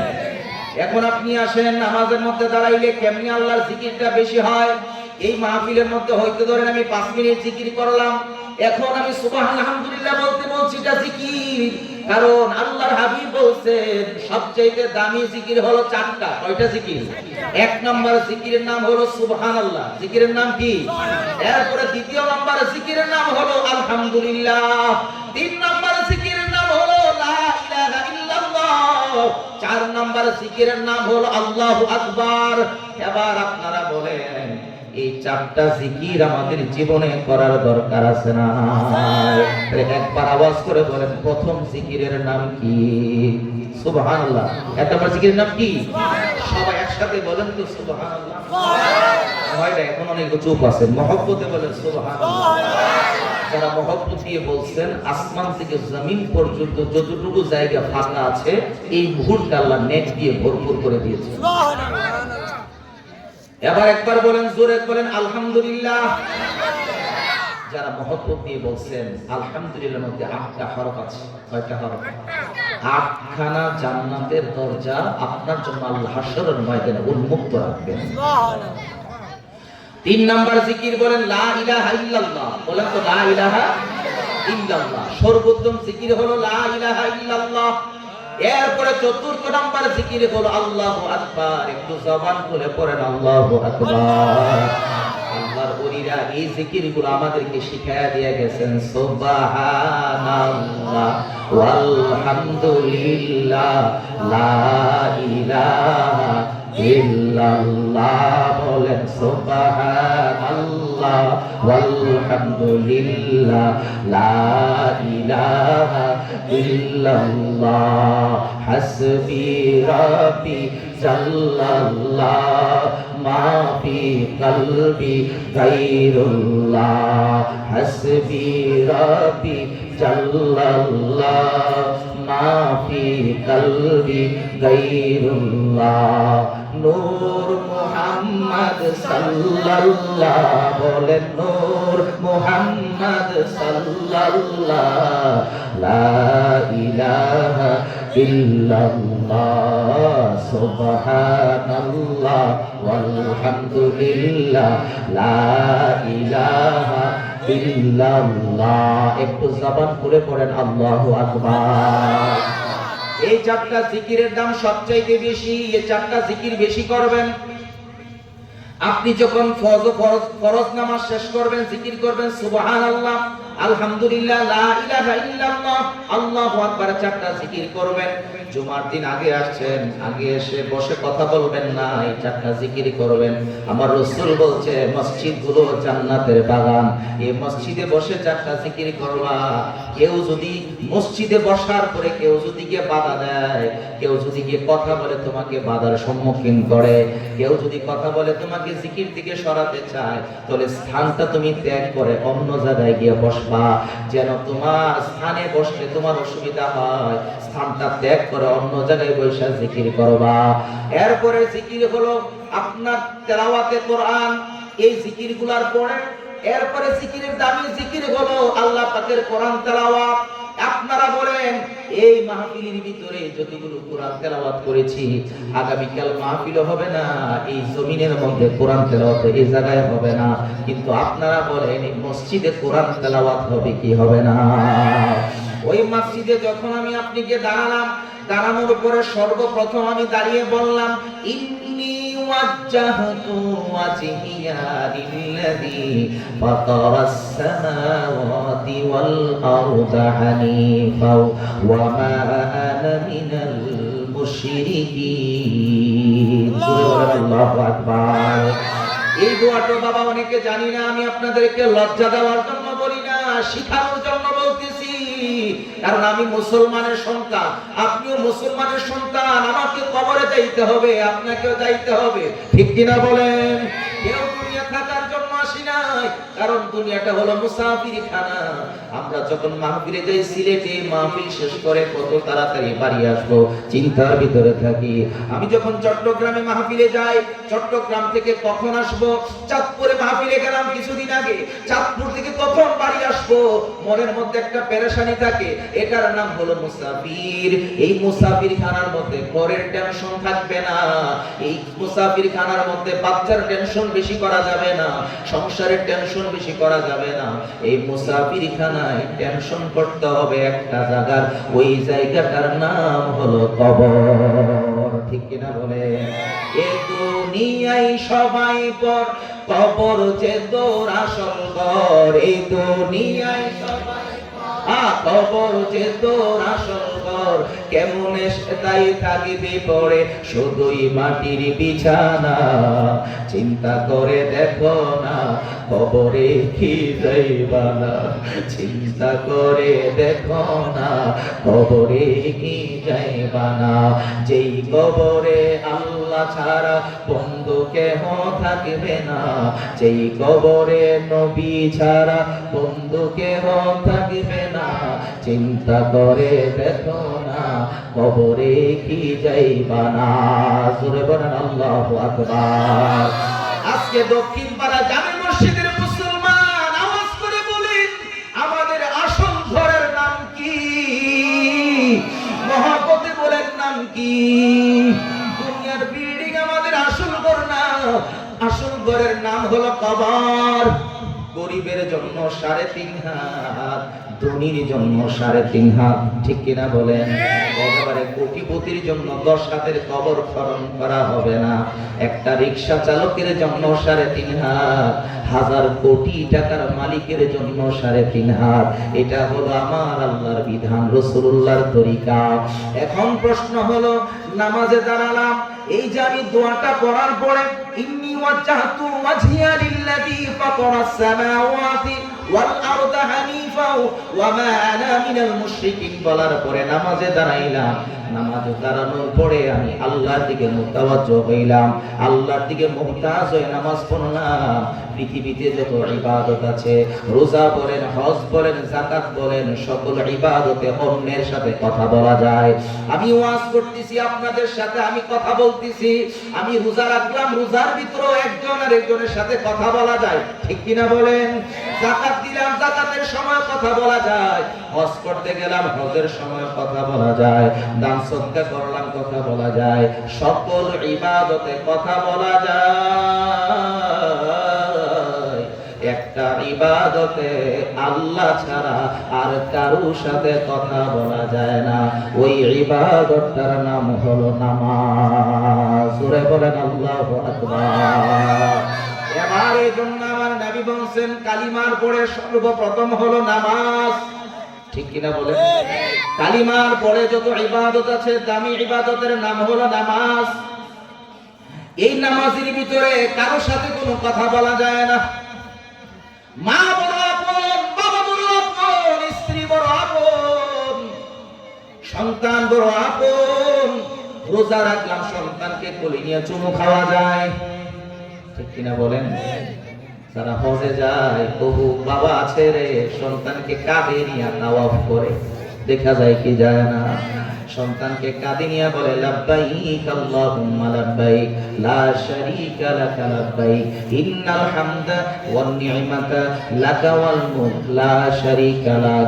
এই যে আমি সন্তানকে কাঁধে নিয়ে বললাম, আমার কথা বলার অধিকারও হজের সময় আছে, কিন্তু নামাজের ভিতরে যখন আমি দোয়াটা করে তাকবীরে তাহরিমা বাদলাম, নিয়তটা করে, তখন কিন্তু আমার সন্তানকে কোলে নেওয়ার আর কোনো সুযোগ নাই। আমার স্ত্রী যদি ডাক দেয়, 10 মাস 10 দিন যে মা গর্ভে ধারণ করলো, ওই মাও যদি ডাক দেয়, কোনো কথা বলা যাবে না। বাবাও যদি ডাক দেয়, কোনো কথা বলা যাবে না। এটার নাম হলো নামাজ। আল্লাহু আকবার বলেন। কিন্তু মুসলমান দুঃখজনক হলো সত্তরে নামাজে আমরা মনোযোগী হতে পারি না। আমার রাসূলুল্লাহ 2 রাকাত নামাজ পড়ার সময় রাতের বেলা আমার নবীজি 2 রাকাত নামাজে গোটা রাত্র কাটায় দিতেন। আমার নবীজি নামাজ পড়তে পড়তে পায়ের গোড়ালি পর্যন্ত ফুলে গেছে। নবীজির কোনো গুনাহ নাই, নবীজির কোনো গুনাহ নাই। নবীজিকে গুনাহগার বললে ঈমান নাই, ঠিক কি না বলেন? কিন্তু তখন আমার নবীকে আম্মা জান আয়েশা বলি, ইয়া রাসূলুল্লাহ এত ইবাদত কেন করেন গো নবী? আবার নবী বলে, আয়েশা আবদান শাকুরা, আমি কি আল্লাহর শুকরগুজার বান্দা হব না? এই মুগদার এলাকার মুসলমান, আমি হায়াতে বের পাই না পাই বলতে পারি না। আগে বিকালে হয়তো গঙ্গাসাগর বাজারে আপনার সাথে আমার সাক্ষাৎ হবে, কিন্তু আমার রাসূলুল্লাহর আগে কোনো গুনাহ নাই, পরে কোনো গুনাহ নাই, আমাদের গুনার কোনো অভাব নাই, কিন্তু তারপরও কেন নামাজি হতে পারি নাই? আমার নবীজি নামাজে দাঁড়ালেন সাহাবীদেরকে নিয়ে, আমার নবীজি কেরাত লম্বা করেন, সাহাবায়ে কেরাম দাঁড়ায় থাকতেন। ওই সাহাবায়ে কেরামের কাঁধের উপরে আয়েশা পাখি বসে থাকতো। পাখি মনে করতো একটা গাছ মনে হয়ে দাঁড়িয়ে আছে। এত খুশু এবং খুজুর সাথে নামাজ পড়তেন, রুকু করতেন, সেজদা করতেন, কিন্তু আমরা রুকু করি কত তাড়াতাড়ি উঠে যায়। তাসবিহ করতে হবে কমপক্ষে মনে করেন 3 বার পড়া হলো সুন্নাত। সুবহান রাব্বিয়াল আযীম বললেন, সুবহান রাব্বিয়াল আলা বললেন। এখন নামাজে দাঁড়ানোর পরে আমি যখন পড়ি, সানা পড়ি সুবহানাকা আল্লাহুম্মা ওয়া বিহামদিকা ওয়া তাবারাকা ইসমুকা ওয়া তাআলা জাদ্দুকা ওয়া লা ইলাহা গায়রুক। এই সানাটা পড়ার পরে তাওয়াজ পড়লাম, তাসমিয়া পড়লাম, আউযু বিল্লাহ বিসমিল্লাহ পড়ে এখন সূরা ফাতিহা শুরু করলাম। আলহামদুলিল্লাহি রাব্বিল আলামিন। সবাই পড়েন আলহামদুলিল্লাহি রাব্বিল আলামিন আর রহমানির রহিম মালিকি ইয়াউমিদ্দিন ইয়্যাকা না'বুদু وإياك نستعين اهدنا الصراط المستقيم صراط الذين أنعمت عليهم غير المغضوب عليهم ولا الضالين সূরা পড়েন আল্লাহু আকবার। এই যে সূরা ফাতিহা পড়লাম, তারপর আবার কোরআন তেলাওয়াত করলাম, যখন রুকুতে গেলাম তখন কি বলছি? আল্লাহু আকবার। কি বলছি? আল্লাহু আকবার। রুকুতে যাওয়ার পরে বলছি সুবহান রাব্বিয়াল আযীম। কার প্রশংসা করলাম? আল্লাহ। এখন ওঠার সময় বলতেছি সামি আল্লাহু লিমান হামিদা। বলার পরে যখন আবার সিজদাতে যায় তখন কি বলি? আল্লাহু আকবার বলে যাই না? যাওয়ার পরে বলি সুবহান রাব্বিয়াল আলা। এরপরে আবার সিজদাতে যখন মাথা উঠায় তখনও বলি আল্লাহু আকবার। আবার যখন যায় তখনও বলি আল্লাহু আকবার। নামাজের ভিতরে সবচেয়ে বেশি আল্লাহর জিকির করা হয়, এই জন্য আল্লাহর দরবারে সকল ইবাদতের মধ্যে নামাজ হচ্ছে সবচেয়ে দামি। জোরে বলেন না সুবহানাল্লাহ। দামি জিনিসটাকে সবচেয়ে মূল্যহীন বানিয়ে ফেলেছি আমরা। কথা ঠিক কিনা বলেন? দামি জিনিসটাকে সবচেয়ে বেশি মূল্যহীন বানায় ফেলেছি। শয়তানের প্ররোচনায় পড়ে নামাজ পড়তে ভালো লাগে না, নামাজ থেকে অনেক দূরে মুসলমান। নামাজ যার ভালো লাগে না, মনে করবেন গুনাহ আপনার দ্বারা বেশি হবে। আপনি যদি বেনামাজি হন আপনার দ্বারা গুনাহ বেশি হবে। আপনি নামাজ পড়লে আপনার দ্বারা গুনাহ কম হবে, কারণ নামাজ পড়লে মানুষের তাকওয়া বাড়ে। আবার কিছু বলতে পারে যে হুজুর নামাজও পড়ে আবার দেখি সুদও ছাড়ে না, এমন মানুষও কি আছে? তো নামাজ পড়ে ঠিক, একটু আমি বুঝাইয়া দিয়ে যে নামাজ পড়ে ঠিক, কিন্তু নামাজে গিয়ে তো আর নামাজের হিসাব করে না। হিসাব করতেছে সুদের কত টাকা লাভ আসবে, ওই হিসাব। কথা বলেন ঠিক কি না? এই যে নামাজের ভিতরে গিয়েও আপনার দুনিয়ার চিন্তা হওয়ার কারণে এই নামাজের দ্বারাও সমাজের কোনো উপকৃত হয় না। সমাজের ভিতরেও তার মিথ্যা ছাড়ে না, সুদ ছাড়তে পারে না, ঘুষ ছাড়তে পারে না, পাপ ছাড়তে পারে না, কারণ নামাজ তো তার রবের দরবারে কবুল হচ্ছে না। আমার নবীজি যুদ্ধের ময়দানে গেলেন, আল্লাহর হাবিব শুয়ে আছেন। নবীজি শুয়ে থাকার পরে ঘুমিয়ে আছেন। দুইজন সাহাবীকে দায়িত্ব দেওয়া হলো নবীজিকে পাহারা দেওয়ার জন্য। দুইজন সাহাবী পাহারা দিচ্ছেন। হঠাৎ করে একজন সাহাবী আরেকজনকে বলতেছেন, এ ভাই আসো না একটু আমরা মিলেমিশে আল্লাহর ইবাদত করি। বলে কিভাবে? রাসূলুল্লাহ ঘুমিয়ে আছেন, তুমি ঘুমাবা, আমি নামাজ পড়বো, আবার আমি নামাজ পড়বো, তুমি পাহারা দিবা। এভাবে আমরা পরিবর্তন করে করে একজন পাহারা দেই, আরেকজন নামাজ পড়ি, একজন পাহারা দিই, আরেকজন নামাজ পড়ি। এত ভালোবাসা ছিল নামাজের। হযরত উমরুল খাত্তাব রাদিয়াল্লাহু তাআলা আনহু খলিফাতুল মুসলিমিন যখন হলেন, ভয়ে থর থর থর থর কাঁপতো।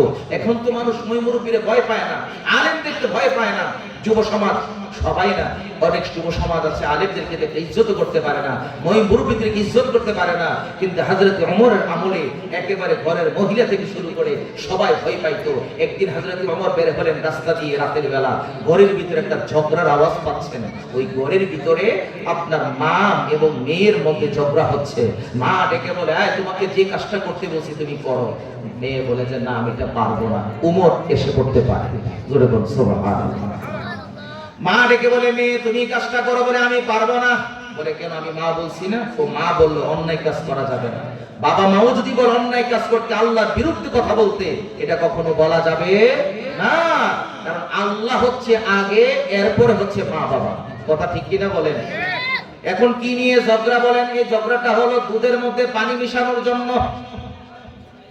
এমন অনেকে আছে, দুধের মধ্যে পানি মেশায় আছে না? আছে।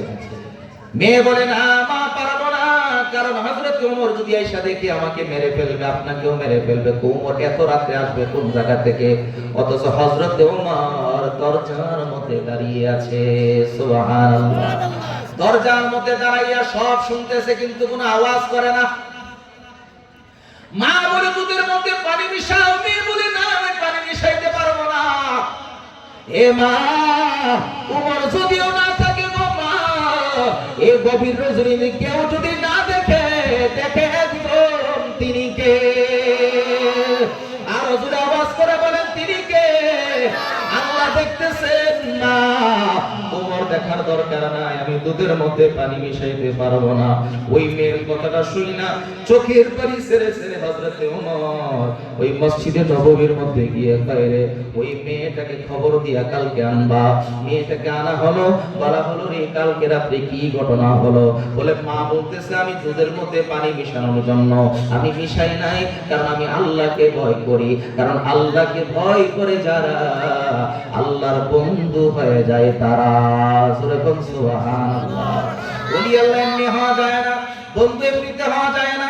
নামাজ পড়বেন না, রোজা রাখবেন না, সুদের সাথে সম্পর্ক, ঘুষের সাথে সম্পর্ক, সবকিছু মিলায়া কখনো আল্লাহর ওলি হওয়া যায় না। আমি আপনাকে ছোট্ট একটা উদাহরণ দেই।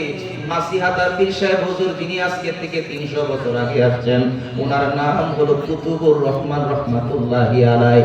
ওই মাসিহাতার পীর সাহেব হুজুর আপনার গেছেন বাজারে কাপড় কেনার জন্য, কাপড় কিনতে গেলেন, কাপড় কিনতে গিয়ে কাপড়টা পছন্দ করে ক্রয় করলেন। ক্রয় করার পরে আস্তিনার নিচে ঢুকায়া ফেললেন, বগলের নিচে তুলে রাখলেন, কেউ যেন না দেখে।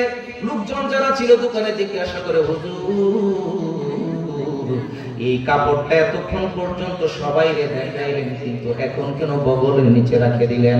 ডেকে বলে, ও লোকজনেরা, এতক্ষণ কাপড়টা ছিল সকলে দেখার জন্য উন্মুক্ত, এখন এই কাপড়টার অন্য কারণ না, এই কাপড়টা হলো আমার স্ত্রীর। আমার স্ত্রীর কাপড় দেখার অধিকার পর পুরুষের নাই। জোরে বলেন আল্লাহু আকবার। ইয়া আইয়ুহাল্লাযীনা আমানুত্তাকুল্লাহ, ইয়া الذين آمنوا اتقوا الله وكونوا مع الصادقين।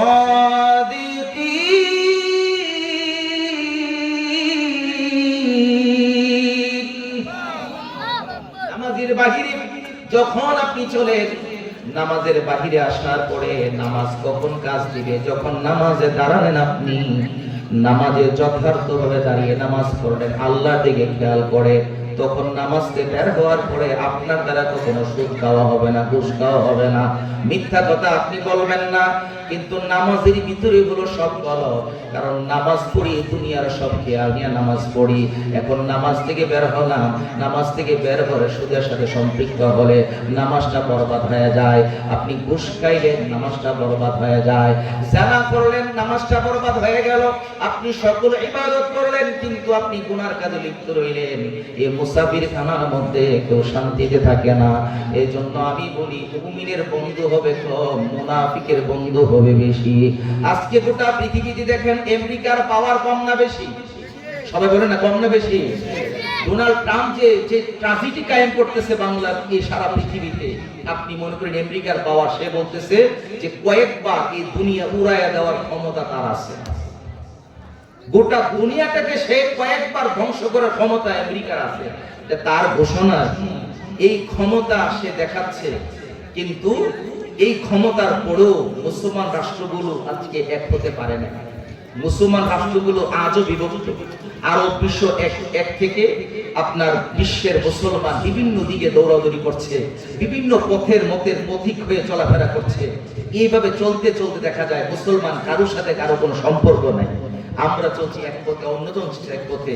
আমি এই জন্য আপনাদের সামনে একটা কথা বলি, ঐক্যের প্রতীক যদি দেখতে চান, ঐক্যের প্রতীক অন্য কিছু দিয়ে হবে না, ঐক্যের মানদণ্ড হবে রাসূলুল্লাহকে দিয়া।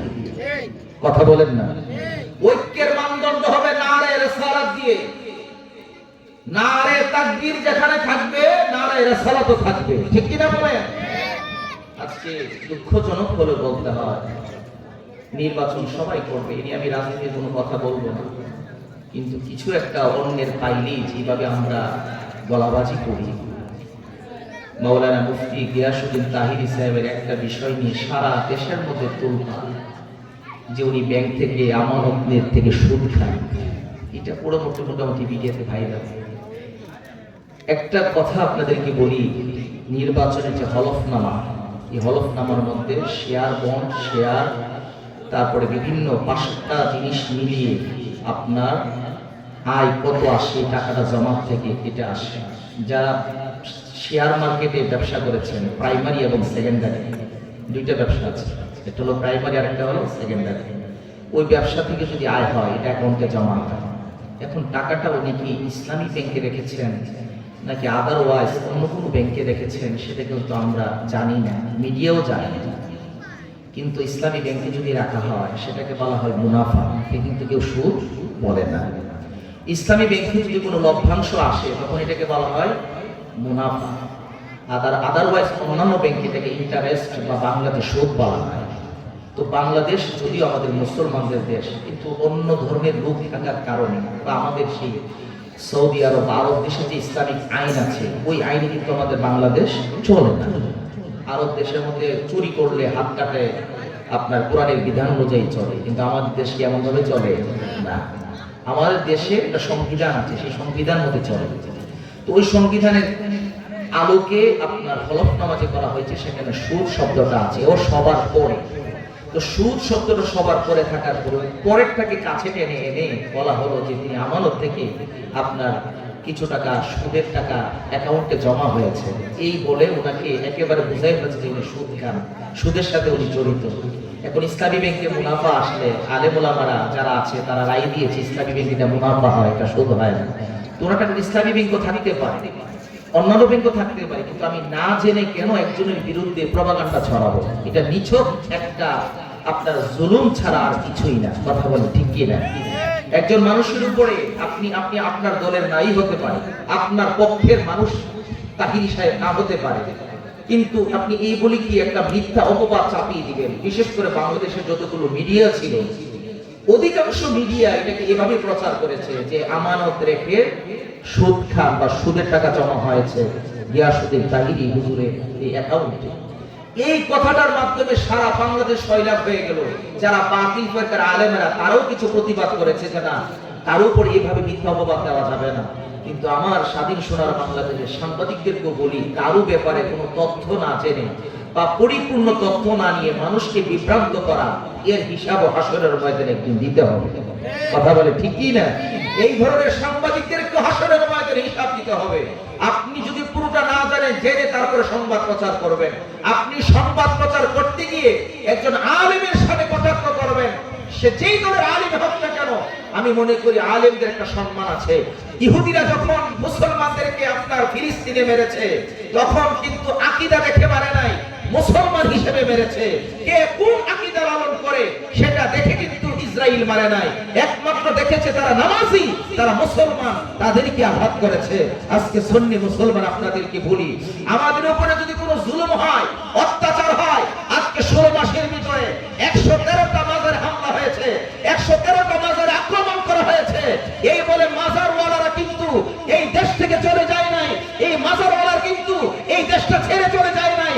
এই মাজারওয়ালারা এই দেশে ছিল, আছে এবং কিয়ামত পর্যন্ত ইনশাআল্লাহ থাকবে। ডান হাত তুলে বলেন ঠিক কি না?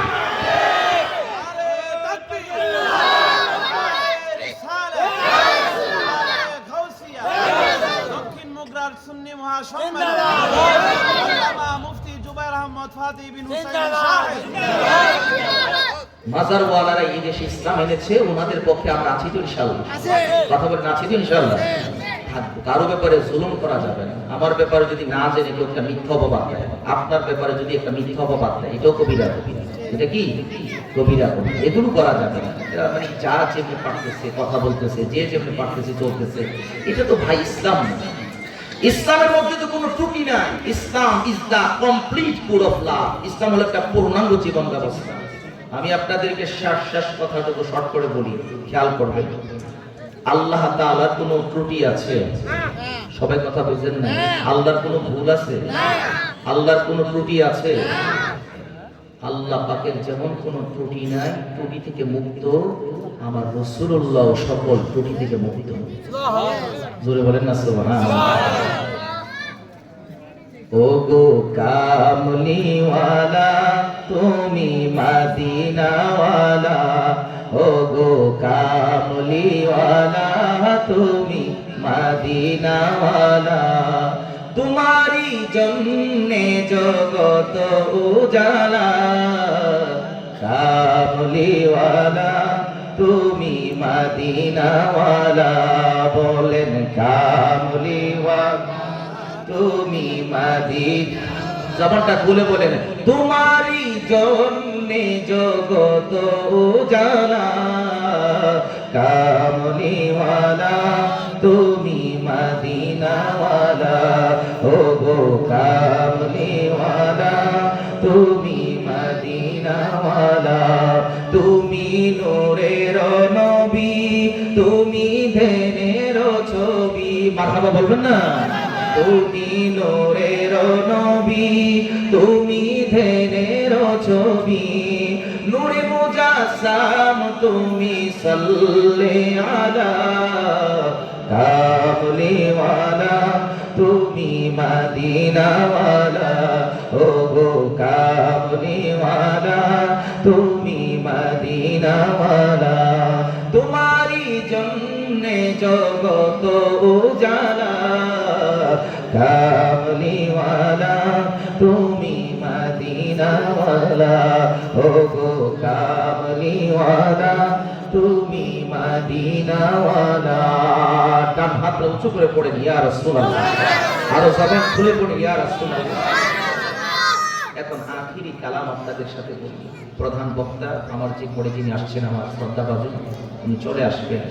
শেষ কথাটুকু বলি, ইয়া আইয়ুহাল্লাযীনা আমানু আতিউল্লাহা ওয়া আতিউর রাসূলা ওয়া উলিল আমরি মিনকুম। উনি কি আমরা বুঝি না? হে ঈমানদারগণ, এক নম্বরে এই ভাইয়ের কথা বলা যাবে না, এই যে ভাইয়েরা চলে আসে।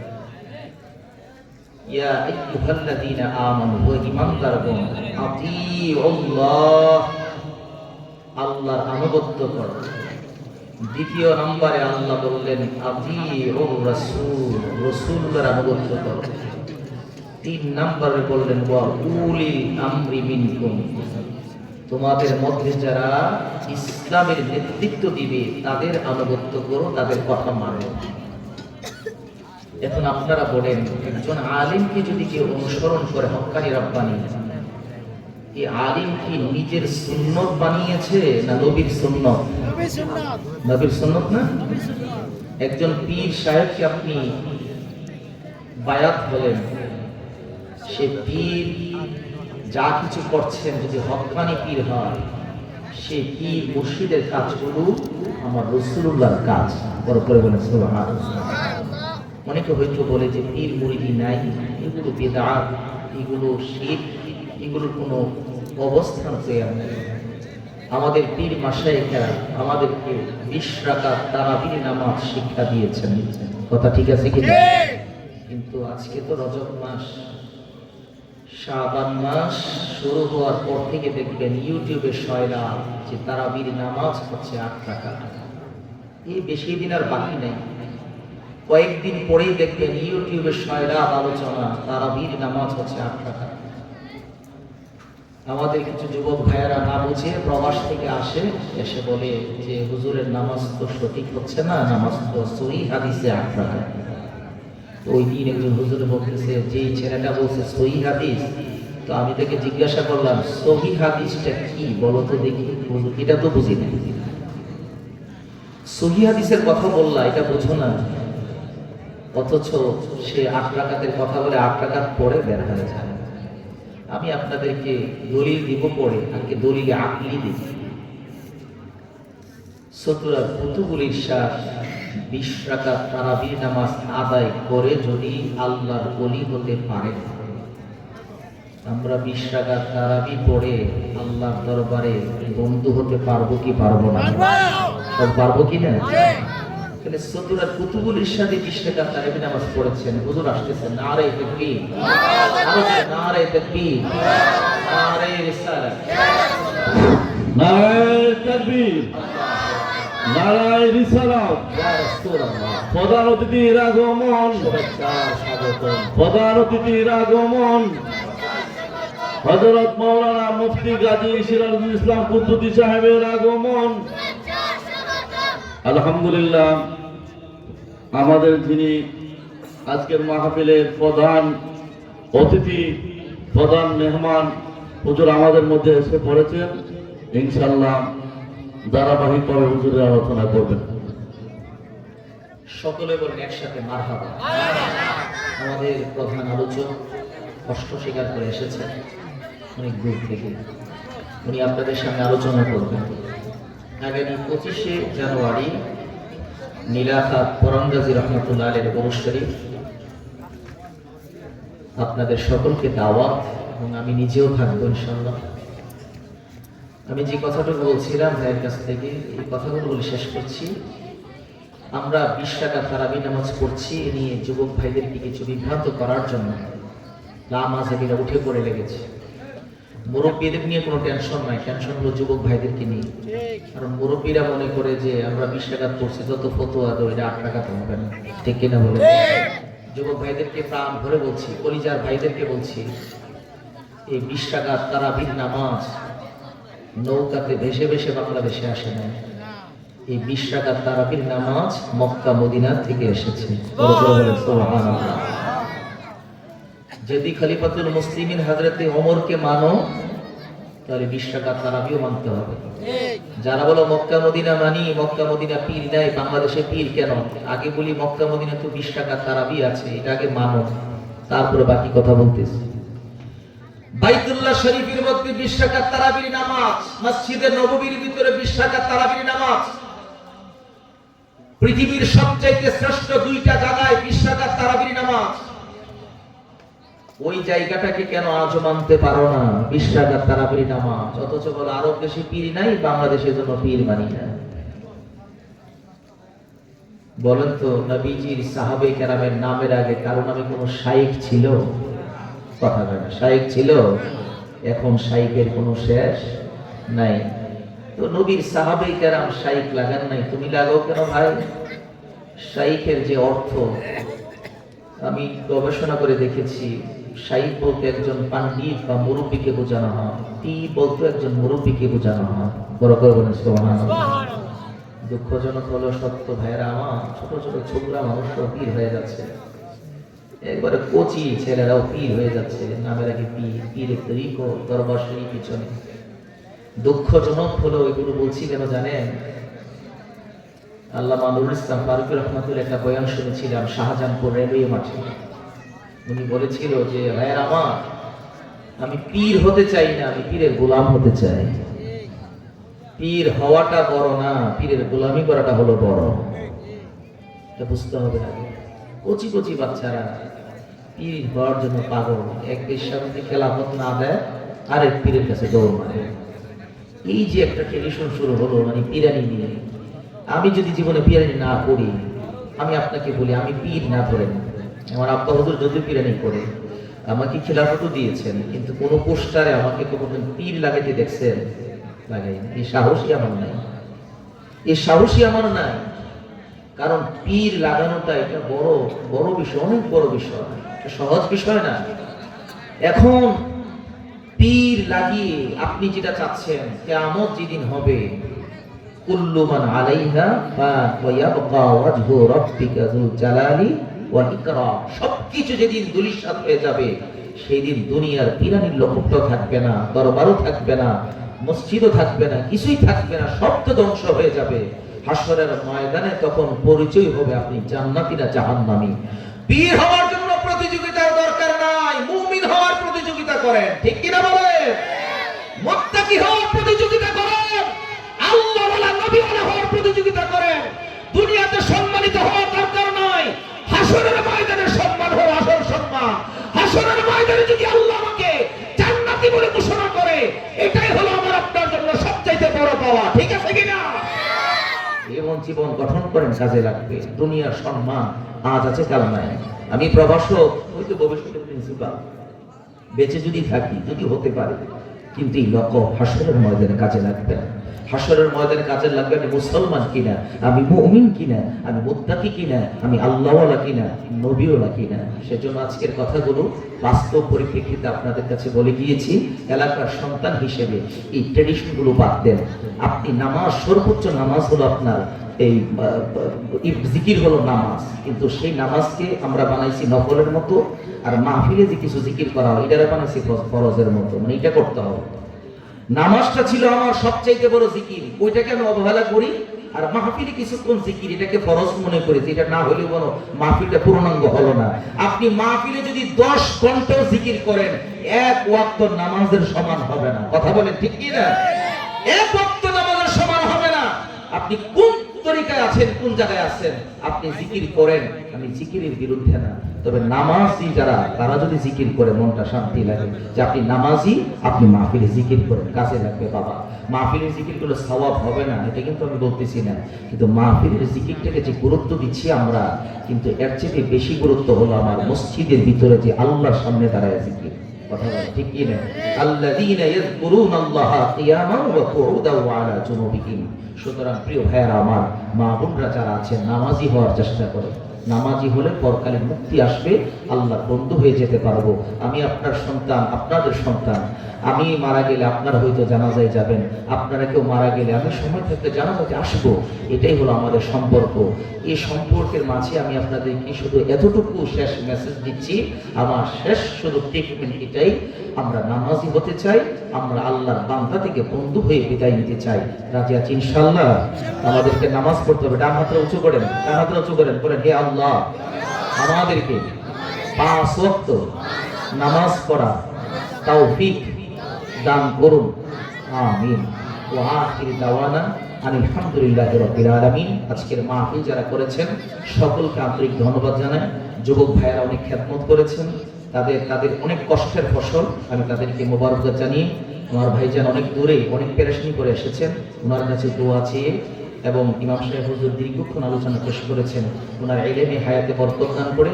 আমার বাবাজি কষ্ট করে বসে আছেন, আল্লাহ যেন হায়াত নসিব করে, এবং ওই মুরব্বী যারা যুবক ভাইয়েরা সকলকে যেন ইসলামের পথের পথিক বানিয়ে আল্লাহ এই বাকি জীবনটুকু পরিচালনার তৌফিক দান করে। আসসালামু আলাইকুম ওয়া রাহমাতুল্লাহি ওয়া বারাকাতুহু। আলহামদুলিল্লাহ, আমরা এতক্ষণ চমৎকার কণ্ঠে কোরআন এবং হাদিস থেকে মূল্যবান আলোচনা শুনেছি। আমরা যেন হুজুরের কথা অনুযায়ী, হাদিস দ্বারা আমাদেরকে, কোরআন দ্বারা আমাদেরকে বুঝিয়ে দিয়েছেন যে নামাজ কতটুকু গুরুত্ব, নামাজ পড়তেই হবে, যেখানে তাকে নামাজ পড়তেই হবে। আমরা যেন ঠিক এইটাকে গুরুত্ব মনে করি, নামাজ আদায় করতে পারি যথাসময়ে। আল্লাহ তাআলা যেন আমাদেরকে তৌফিক দান করেন, আল্লাহ তাআলা যেন আমাদেরকে কবুল করেন। আসলে আমি ওনার আলোচনা, হুজুরের আলোচনা শুরু থেকে শেষ পর্যন্ত মনোযোগ সহকারে শুনেছি। অনেক মূল্যবান কথাগুলো, ইম্পর্টেন্ট কথাগুলো আমাদেরকে উনি বলেছেন।